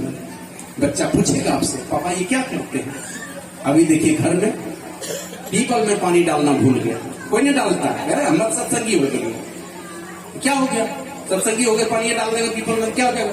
दुनिया का सबसे ज्यादा ऑक्सीजन देने वाला पेड़ है, एक बाल्टी भी पानी नहीं देना चाहते। कहीं भी है जाकर के अब पता चलने लगा लोगों, कितना एलोपैथी चल रही है, लेकिन दूध में हल्दी डाल करके पीना कोई नहीं भूला है, सब चल रहा है अभी, और भूल भी नहीं पाएगा। भूला तो और कितना आदमी मरेगा उसका ठिकाना नहीं। तो उसमें पानी डालना भूल गया। बीच में देखिए बहुत सत्संगी के घर में तुलसी लगा करके रखता है, पूजा करता है, क्यों नहीं पूजा करेंगे? मान लीजिए उसमें जल डाल दिए, उससे अपवित्र क्या हो गया? किसी के घर में जाकर नीम का पेड़ नहीं मिलेगा, पंडित से जाकर पूछेगा, वो आपके घर में इसे अपशगुन क्यों होता है जानते हैं? वो जो द्वार पर नीम का पेड़ लगा कर रखे ना, इसीलिए सब नीम का पेड़ कट गया। कोई द्वार पर आंगन में नीम का पेड़ नहीं रखेगा, जबकि सदैव ऑक्सीजन देने वाला नीम का पेड़ है। और एक नीम का पेड़ अपने जीवन में 15 लाख से ज्यादा का ऑक्सीजन देता है। राजीव भाई एक दिन उनका प्रवचन सुन रहे थे, बोले एक पेड़ अगर लगा दोगे नीम का तो अपने जीवन में 15 लाख रुपया का ऑक्सीजन वो बांटता रहे। तुम 15 लाख जीवन में कभी दान नहीं कर सकोगे, लेकिन ये पेड़ लगा दो नीम का अपने बच्चे के जन्मदिन पर, तो नीम का पेड़ अपने जीवन में 15 लाख का ऑक्सीजन देगा, खाली काटना नहीं। सब भूल गया, गोबर का लिपाई बंद हो गया। शुरू में एक अंग्रेज को भेजा जब देश गुलाम नहीं हुआ था उस समय, कि भारत इतना गरीब हो चुका है, ये उस समय ईस्ट इंडिया कंपनी आई थी, अंग्रेजों के हक गुलामी तो बाद में आई। ये ईस्ट इंडिया कंपनी के कुछ लोग आए, अंग्रेज अफसर लोग आए कि भारत इतना स्वस्थ कैसे है। खोज करके कई महीने तक घूमता रहा, घूमते घूमते जाके जो रिजल्ट दिया है, जो बयान दिया, वो बोला हर घर में द्वार पर गाय बंधी हुई है, गाय बछड़े बंधे हुए हैं, उसके पेशाब में, उसके गोबर में जो गंध है, उस गंध के चलते लाखों बैक्टीरिया अपने मर जाते। अब गोबर से निपटने का घर में जगह नहीं है कहीं पर, कहीं नहीं, कोई नीचे पलटी मार के कोई खाने नहीं चाहता है। पक्का का घर बनाया था, टेबुल कुर्सी ले लिया, उसमें प्लास्टिक में बैठने लगा। तो इस प्रकार की बातें हैं। तो वही शंकर भगवान कहते हैं कि एक गिरजा वह धन धन्य है जो दान में जाए, और क्या बोल रहे थे, धन्य सो धन धन्य प्रथम गति जाकी, धन्य पुण्य रत्नमति सोई पाकी। वह बुद्धि धन्य है जो पुण्य में लगकर पकी हुई है। शुभ कर्मों में आपकी बुद्धि अगर लगी रहेगी तो पाप कर्मों से आपकी बुद्धि बचती रहेगी। समय जैसे मिले मन को खाली मत छोड़िए, नहीं तो इतना शैतान है ये कि कभी भी ये सुअर जैसी चाल है, छोट बढ़िया खिलाइए कितना बढ़िया जाएगा तो बिस्टा खाएगा। उसी प्रकार मन को जहां जरा सा छूट दिए ना, नहीं कोई काम दिए, तो ऐसा नहीं है कि आपका मन कहीं मंदिर में जाकर के बैठा हुआ है कि कुप्पा घाट में जाकर बैठा हुआ। एक आध मिनट हो सकता है चला भी जाए कुप्पा घाट, कहाँ जाएगा, ऐसा जगह में जाएगा जहां कभी जाना ही नहीं चाहिए, वही जगह में जाएगा। इसलिए सदैव कहा कि मन को सदैव शुभ कर्मों में पुण्य कर्मों में डुबा करके रखिए, नहीं तो पाप कर्म में अपने आप की बुद्धि चली जाएगी, आपका मन चला जाएगा। फिर आगे कहते कहते अंत में जो शंकर भगवान कहे, सो कुल धन्य उमा सुनो जगत पूज्य किए, धन्य घड़ी सोई जब सत्संगा, धन्य जन्म द्विज भगत यवंगा। वह समय धन्य होता है जब कहीं सत्संग का सौभाग्य मिल जाए। हमारे जीवन का अनमोल क्षण है जब हम सत्संग में बिताए हैं। 50 वर्ष जिए, एक दिन भी सत्संग सुने, यही आपके खाते में गया, बाकी सब उसकी गिनती नहीं है। कभी नहीं पूछेगा कि आप कितना बीघा जमीन दूसरे का हड़पे थे, कि कितने लोगों का आंतर काट करके अड्डा काट के अपने में मिलाए थे, सब कोई पूछने वाला है। कितना सरसों में बालू मिलाए थे, दूध में पानी मिलाए थे, कि और क्या क्या तुम्मा फेरी चलता है। सुनने में इधर आया कि सरसों तेल, सब मोबिल जो है ना, बड़ा बड़ा फैक्ट्री का सब मोबिल सरसों तेल के फैक्ट्री में चला जाता है। ये सब क्या किए थे, इसकी कहीं कहीं हिसाब किताब नहीं होगा। और वो देखते थे ना, वो कहीं पर यहाँ जमदूत यहाँ चला रहा है, किसी का बीचे फाड़ रहा है, किसी को कोल्हू में डाल दिया और पेर रहा है, वो सब बनावटी चीज नहीं है। आप पढ़िए गरुड़ पुराण को, सारा चीज है, कर लीजिए। अभी तो नई नई गाड़ी है, जितना स्पीड में चलाना चलाइए, जर्क नहीं बचाना है कोई बात नहीं। पत्ती अभी सौकर अभी नहीं बैठने वाला है, 10-20 साल चलेगा, 25 साल। और सौकर जब बैठेगा ना तो गैरेज में जाने का भी समय आ रहा है। गैरेज में सबका है ना, बूढ़े लोगों से पूछिए, जब बाल बच्चा कोई नहीं सुनेगा, भूखते रहिएगा, एक नहीं सुनने वाला है, समझे ना। वो तो जानवर जिस तरह जानवर तो चिल्लाने भी लगता है, आप तो चिल्ला भी नहीं सकिएगा। जानवर चिल्लाता है तो कोई गाली नहीं देता है, आप चिल्लाइएगा। बूढ़ा होने पर ना, अगर सत्संग भजन नहीं किए हैं, गुरु मंत्र नहीं जपते हैं, तो बाल बच्चा भी नहीं आपका सुनने वाला है। गैरेज में होने का समय आ रहा है सब लोगों का, धीरे धीरे हम लोग सब उधरे बढ़ते चले जा रहे हैं। तो इसलिए उसके पहले श्री सदगुरु महाराज की जय। तो इसलिए कहते हैं वह घड़ी धन्य है हमारे जीवन में जब कहीं सत्संग मिल जाए। थोड़े काल, अल्प काल का भी जीवन, शीलवान बन करके थोड़ा भी काल हम लोग अगर जी लेते हैं, तो शीलवान के एक दिन के जीवन से बेसील वाले का, दुष्चरित्र आदमी जो है, उनका 100 वर्ष का जीवन भी कोई काम का नहीं है। शीलवान का एक दिन का भी जीवन काफी है। थोड़े दिन ही रहिए इस संसार में, सदैव ये परमात्मा की भक्ति, साधु संतों की सेवा, ये हमारे जीवन में रहे। तो वही कहते धन्य घड़ी सोई जब सत्संगा, धन्य जन्म द्विज भगति अभंगा। वो समय धन्य है जब सत्संग हो और हम उसमें उपस्थित हों, उनकी बातों को हम सुनते हों, ये सौभाग्य से मिलता है। ये लेकिन है ये बाहरी सत्संग, ये करके मन में प्रेरणा पैदा करना, मन में वो भाव पैदा करना है कि परमात्मा से मिलने का अटूट ध्यान भी हो। गुरु महाराज लिखे हैं, निज सत्संगति करो बनाई, अंतर बाहर द्वय विधि भाई, धर्म कथा बाहर सत्संग। ये बाहरी सत्संग है, और अंतर सत्संग ज्ञान अभंगा, आंतरिक सत्संग भी हो। अभंग ध्यान जो होता है, नहीं टूटने वाला ध्यान, ये आंतरिक सत्संग है। आंतरिक सत्संग में भक्ति की पूर्णता होती है, बाहरी सत्संग से सत्संग की शुरुआत होती है। रामायण में लिखा भी है, प्रथम भगति संतन कर संगा। यहाँ पर भक्ति की शुरुआत होती है और भक्ति की पराकाष्ठा तब है जब अटूट ध्यान हो, परमात्मा में मिलकर ये कम एक हो जाए। तो इसी के लिए मनुष्य का शरीर मिला है। तो वही शंकर भगवान कहते हैं वह समय धन्य है जब कहीं सत्संग हो और हम वहां बैठे हो। हमको हमारा ये सौभाग्य है और धन्य जन्म बीज भगत मंगा। जब किसी संत सदगुरु का भक्ति करने का, उनके आदेश के मुताबिक भक्ति करने का हमें सौभाग्य मिले, वो जन्म धन्य होता है। तो इस अपने जन्म को धन्य बनाना, इस समय हमारा धन्य हो और साथ ही साथ ये जीवन धन्य हो। नादानी मत कीजिए। आया है कि बाबा कबीर की वाणी में टाला टूली दिन गया ब्याज बढ़ता आए। देखते हैं एक बार मेरे पिताजी चरखा के लिए कि कौन चीज के लिए लोन लिए थे 700 की 600 रुपया, और मेरे भैया उसमें भरे 18,000 रुपया। 600 रुपया हो गया 18,000। चरखा लिए थे, कौन चीज लिए थे लोन में। भैया उस समय हम छोटे थे तो भैया बोले 18,000 लगा, तो चुका दीजिए, नहीं तो 18,000 कहीं लाख पर नहीं चला जाए। तो टाला टूली दिन गया ब्याज बढ़ता है। परमात्मा से जो कर्जा किए थे ना, कर्जा लेके आए मनुष्य शरीर, उसका सूद बढ़ता जा रहा है। और ना गुरु भजे ना खत कटे काल पहुंचा है। गुरु जुक्ति के मुताबिक भजन नहीं करोगे, गुरु भजन नहीं करोगे तो ना गुरु भजन ना खत कटे। तुम्हारी जो गलतियां हैं ये कटने वाली नहीं है, पाप कर्म कटने वाला नहीं है। काल पहुंचा है, काल धीरे धीरे तुम्हारे निकट आ रहा है। ले जाएगा कहां पर? वो जो देखते हैं ना पल्लू में ले जाके फेरने वाला, बीच से चिरने वाला, जी काटने वाला, देख रहे हैं ना वो सब, वो सारी वास्तविकता है। आप उससे बच नहीं सकते हैं, इसलिए थोड़ा विचार कीजिए। अर्जन हीरा मोती संपत्ति बहु सब धन छूटी जैतो जमदू, ये स्थिति हमारे जीवन में आने वाली है। तो इस समय परमात्मा की बड़ी कृपा है, उस बच्ची का जन्म हुआ है मानव का शरीर लेकर के।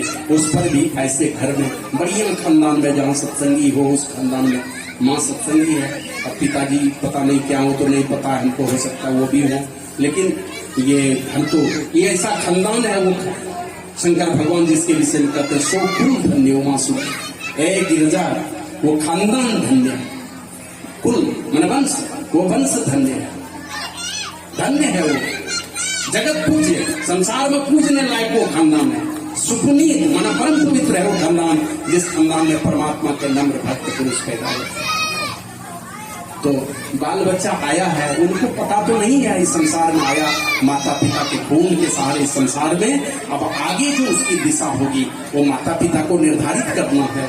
माता, क्योंकि प्रथम पाठशाला माँ का गर्भ है, दूसरी पाठशाला माता पिता का आंगन है। इस आंगन में ये उसके जीवन की दिशा तय होगी, किस दिशा में ले जाना। अब अभी तो मोदी सरकार में देखते हैं बेटी बचाओ बेटी पढ़ाओ, आज की बात नहीं है, हमारी सनातन संस्कृति है इस तरह की। यत्र नार्यस्तु पूज्यन्ते रमन्ते तत्र देव, जहाँ नारी की पूजा होती है वहाँ देवता रमन करते हैं। और नारी को इतना ऊंचा जगह दिया है। हमारे यहाँ देखते हैं ना, माता सरस्वती को विद्या की देवी कहा जाता है, माता लक्ष्मी को धन की देवी कहा जाता है, माता दुर्गा को शक्ति की देवी कहा जाता है। सब चीज देवियों को दिया है, इतना ऊंचा आसन दिया है। एक सुरेंद्र शर्मा कवि है, बड़ी हंसाते हैं वो, बोले कि ये एक मिनिस्टर देखते हैं बिना पोर्टफोलियो वाला मिनिस्टर, वही शंकर भगवान विष्णु भगवान ये सब को वही बिना पोर्टफोलियो वाला मिनिस्टर है। सब शक्ति तो वह माता लोगों को दे दिया। और ऐसे भी एक दिन फेसबुक में हम देख रहे थे, एक डॉक्टर है क्या कहते हैं एमपी में, क्या कहते बेटी जन्म लेता कोई फीस नहीं, हॉस्पिटल में अगर बेटी जन्म लेगी उसके यहाँ कोई फीस नहीं, फीस ये नहीं लेते, बोर्ड लगा हुआ है। डिलीवरी का कोई चार्ज नहीं आता, बेटा है तो चार्ज लेती है, बेटी का नहीं लेती। तो अब आपको विचार करना, ये मिथक जो है इस धर्म को दिमाग से हटा दीजिए। एक से एक बेटियां इस संसार में आई हैं, एक से एक बेटे इस संसार में आए हैं। बेटा अगर माँ बाप की कीर्ति का झंडा चारों दिशाओं में लहराने का काम करता है, स्वर्ग पहुंचाने का काम करता है। बेटा अगर तो बेटी बढ़िया आ जाए, वही बेटी ससुराल जाके बहू बनती है। अगर वही बढ़िया बहू बन गई तो इसको भी स्वर्ग बना देगी, उस घर को भी स्वर्ग बनाने का। बेटा तो स्वर्ग ले जाएगा, बढ़िया बेटी तो घरे स्वर्ग बनेगा। और बढ़िया बहू आ जाए तो स्वर्ग को उठा के अपने घर में लेके चली जाए, बढ़िया बहू अगर आ जाए। अब आपको विचार करना है किस प्रकार का चाहिए। आप थोड़ी बहुत गलती मगर नई उम्र है, नई उम्र में अभी के समय में उस प्रकार की पढ़ाई हुई है, पुराने संस्कार अगर माता पिता ने नहीं दिए तो हो सकता है ससुराल में जाके कुछ गलती भी हो जाए, लेकिन ससुराल वाले की भी जवाबदेही बनती है कि उसके अंदर में अच्छे संस्कार भरे जाए, तो आदमी जीवन भर सीखता रहता है।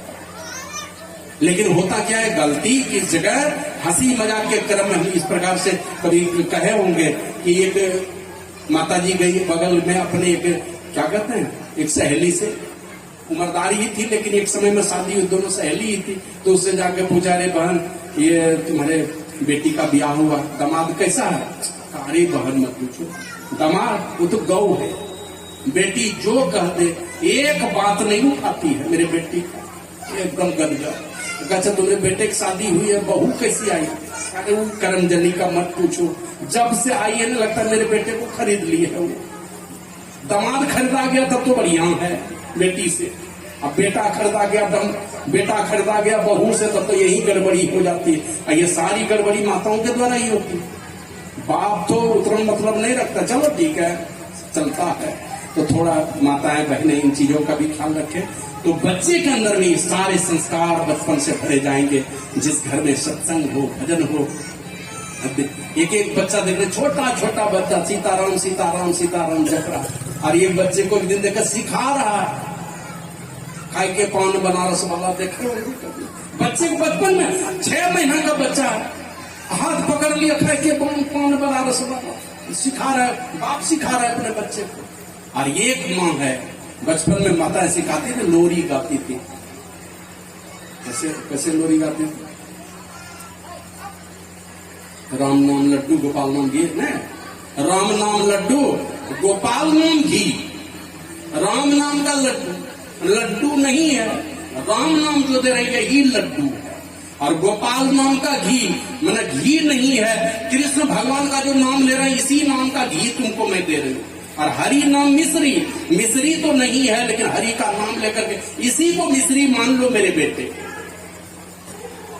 हरि नाम मिश्री, अरे घोर घोर पी, और यही बेटे के मुंह में ऐसे हाथ दे देती थी, राम नाम रूपी लड्डू खिलाती थी, राम नाम लड्डू और कृष्ण नाम का घी पिलाती थी, और हरि नाम का मिश्री पिलाती थी, घोर घोर पी, इसको पियो।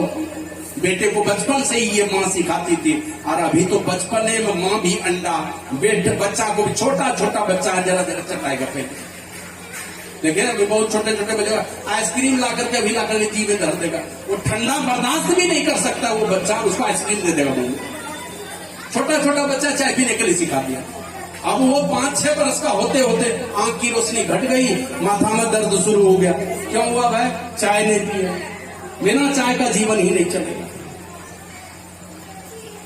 तो इसलिए बचपन से ये अच्छे संस्कार बच्चों के अंदर में जो डालते हैं, जो माता पिता जिनको चिंता होती है हमारे बच्चे बेटे हैं, हमारी बेटियां हैं, इनके अंदर में अच्छे संस्कार आए।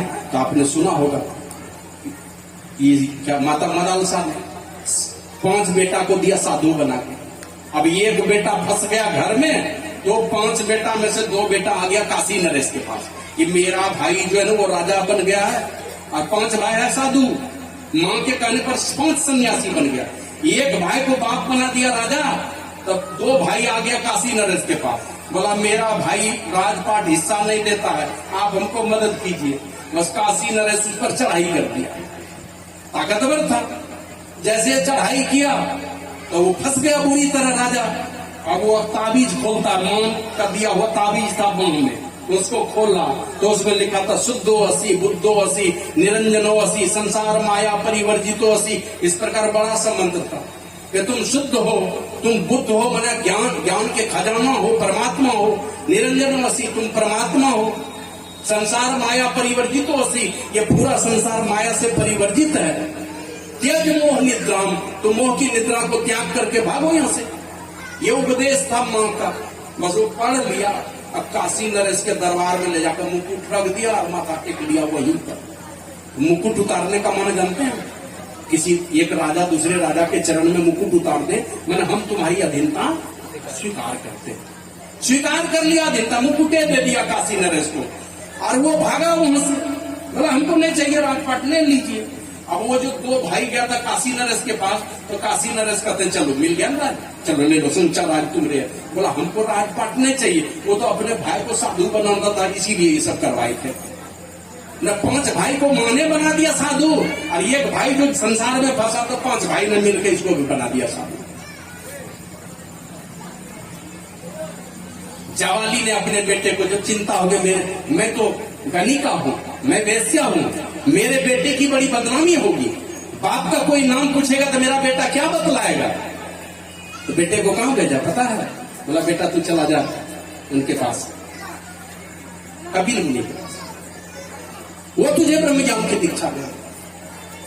अब अपने है गणिका, वेश्या है, अब बेटे को भेजा है कपिल मुनि के पास, क्योंकि वो जानते हैं कि ऋषि मुनि इतने दयालु होते हैं ना, वो कभी किसी को छोटा तो मानता ही नहीं, नीच शब्द तो है ही नहीं उनके दरबार में, वे ही गले लगा सकते हैं। दुनिया के ठुकराए हुए लोगों को अगर जगह मिलता है कहीं, तो संत के दरबार में मिलता है। दुनिया किसी को नहीं पूछे, संत के दरबार में उसकी पूछ होती है। टेढ़े कुबड़े ले ले जिस तरह से चले जाएं, परमात्मा के दरबार में उनका सम्मान होता है। हम लोग देखे मरियापुर में एक पागल आदमी कहां से आया और दिन भर चापाकल चलाते रहे, किसी को छूने ही नहीं देता। ये 93 ईस्वी की बात है, ज्ञान साधना में हम लोग गए थे। अब दिन में रात में 12 बजे रात तक चापाकल चलाते रहता था। भी एक दिन हुआ क्या, सुधीर बाबा सब आ गए खाना, और यहाँ खाना खा के जाते थे, तब 8-10 आदमी भिड़ते थे सेवा करने के लिए। सब हट्टा कट्टा पहलवान लोग भिड़ता था, क्योंकि बाबा के जो चर्बी था ना, कोई हिला डुला नहीं सकता था। तो सुधीरे बाबा सकते थे, इतना टाइट था पीठ का चमड़ा ना, हिला ही नहीं सकते थे। 8, 10, 12, 15 लोग भिड़ते थे, तब भी कुछ नहीं करते। वो पगला क्या किया, वही भिड़ गया अकेले। इधर सब लोग आया खाना खाने, थोड़ा लेट हो गया, वो अकेले पीठ दबाने लगा। 1 घंटा दबाया होगा, क्या खाना में लेट हो गया। 1 घंटा वो पसीना उतरने लगा। जहाँ 15 आदमी नहीं हिला सकता, वो अकेले भिड़ा हुआ।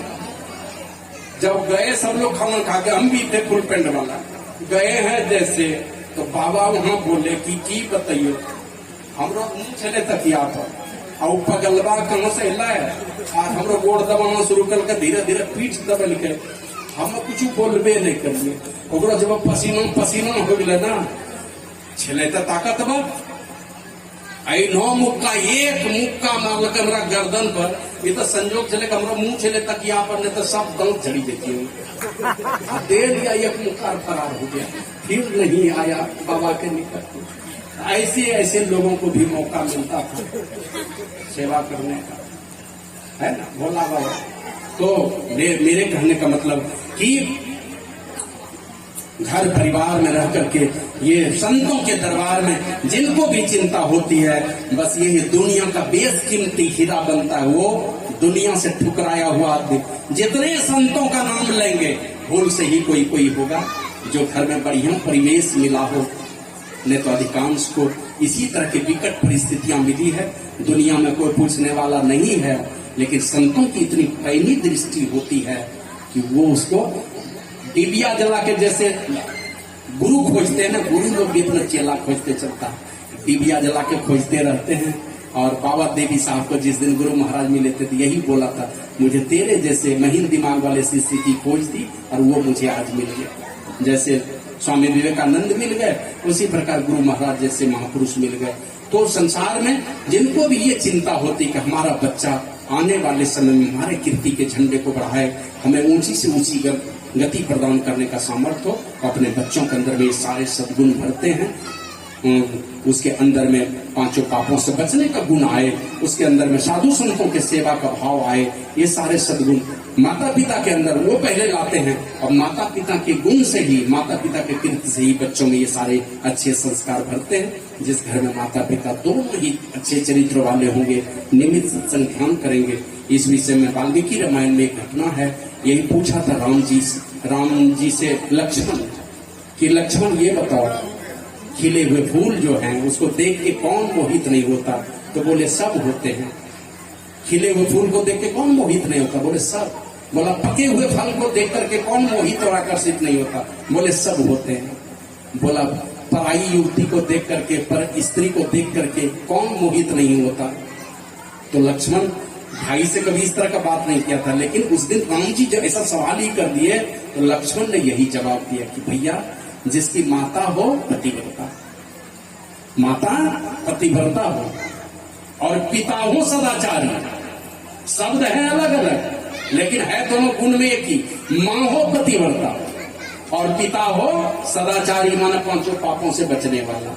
इन दोनों के संयोग से जो बेटा और बेटी संसार में आता है, कभी भी पर पुरुष और पर स्त्री को देख करके मोहित और आकर्षित नहीं होता। ये लक्ष्मण जी ने कहा। लक्ष्मण जी उसका नमूना थे। है भाभी, 1 मिनट की देर हुई है राम लक्ष्मण के जीवन में, 1 मिनट का, उतना भी नहीं है, इतने का अंतर है। भाभी बहुत छोटी है देवी सीता, लेकिन सब दिन मां के रूप में उसको स्वीकार किया है। 14 वर्षों तक सेवा की और यही सेवा था, उसमें शर्त था कि मेघनाथ को वही मारेगा जो 14 वर्षों तक निराहारी होकर के रहेगा। निराहारी होकर के रह लिया 14 वर्षों तक, कुछ खाया ही नहीं, सोया ही नहीं 14 वर्षों तक। तब निंदिया रानी आई थी उनके पास कि तुम्हारे पास जो मैं आऊंगी, तुम कहते हो हम सोए नहीं, तो आखिर हमको तो कहीं जाना पड़ेगा, अपनों वाला नींद तो कहीं देना पड़ेगा, ताकि मेरी वाली उर्मिला के पास तुम चले। हम सोएंगे तो गड़बड़ हो जाएगा, तो अपने वाला हिस्से का नींद भेज दिया उर्मिला के पास, तो उर्मिला सोती रही। कौन उर्मिला? ताकि दूसरी उर्मिला तो वो वाली उर्मिला नहीं थी, उसी की परछाई थी जो सोती रही, और ये जो है ये उर्मिला जागती रही। और लक्ष्मण जी यहाँ जगे हुए रहे। लौट करके आए जब राज्याभिषेक हुआ है राम जी का, तो पता है उस समय भी निंदिया रानी जो है ना उर्मिला के ऊपर आ गई। राज्याभिषेक नहीं देख पाई थी उर्मिला, सबने देखा उर्मिला पिछड़ गई, का कि निंदिया रानी उसके पास आ गई थी। तो बहुत दिन के बाद जो है ना वो उर्मिला सामने में खड़ी थी, इसी उर्मिला को वो नींद आ गई। तो कहने का मतलब कि उसका नमूना था लक्ष्मण, भरत, शत्रुघ्न, ये सारे के सारे खुद राम उसके नमूना थे, जो कभी भी क्या कहते, शूर्पणखा जैसी नारी आई थी, लक्ष्मण जी वहां अकेले थे, चाहते तो वही रख लेते, लेकिन ऐसा कभी नहीं किया। तो आवश्यकता है इस समाज को इसी प्रकार के माँ बाप और चरित्रवान बेटा और बेटी का, बेटा और बेटी दोनों कभी भेद न करें, बेटी को भी अच्छी शिक्षा दे। अभी हाल की घटना, ये 1 साल हुआ है मात्र, सूरदास लड़की डीएम बनी है उड़ीसा में। सूरदास लड़की 3 फीट की लड़की राजस्थान में बनी है डीएम। कहां से बनी? अभी हाल में फाइटर पायलट बनी है, परसों लेफ्टिनेंट बनी है एक लड़की जाकर के बनी है। तो किसी भी मामले में बेटा से बेटी कम नहीं है, दोनों को एक समान शिक्षा का अवसर दीजिए। बेटी के अंदर, बेटा के अंदर अच्छे संस्कार आए।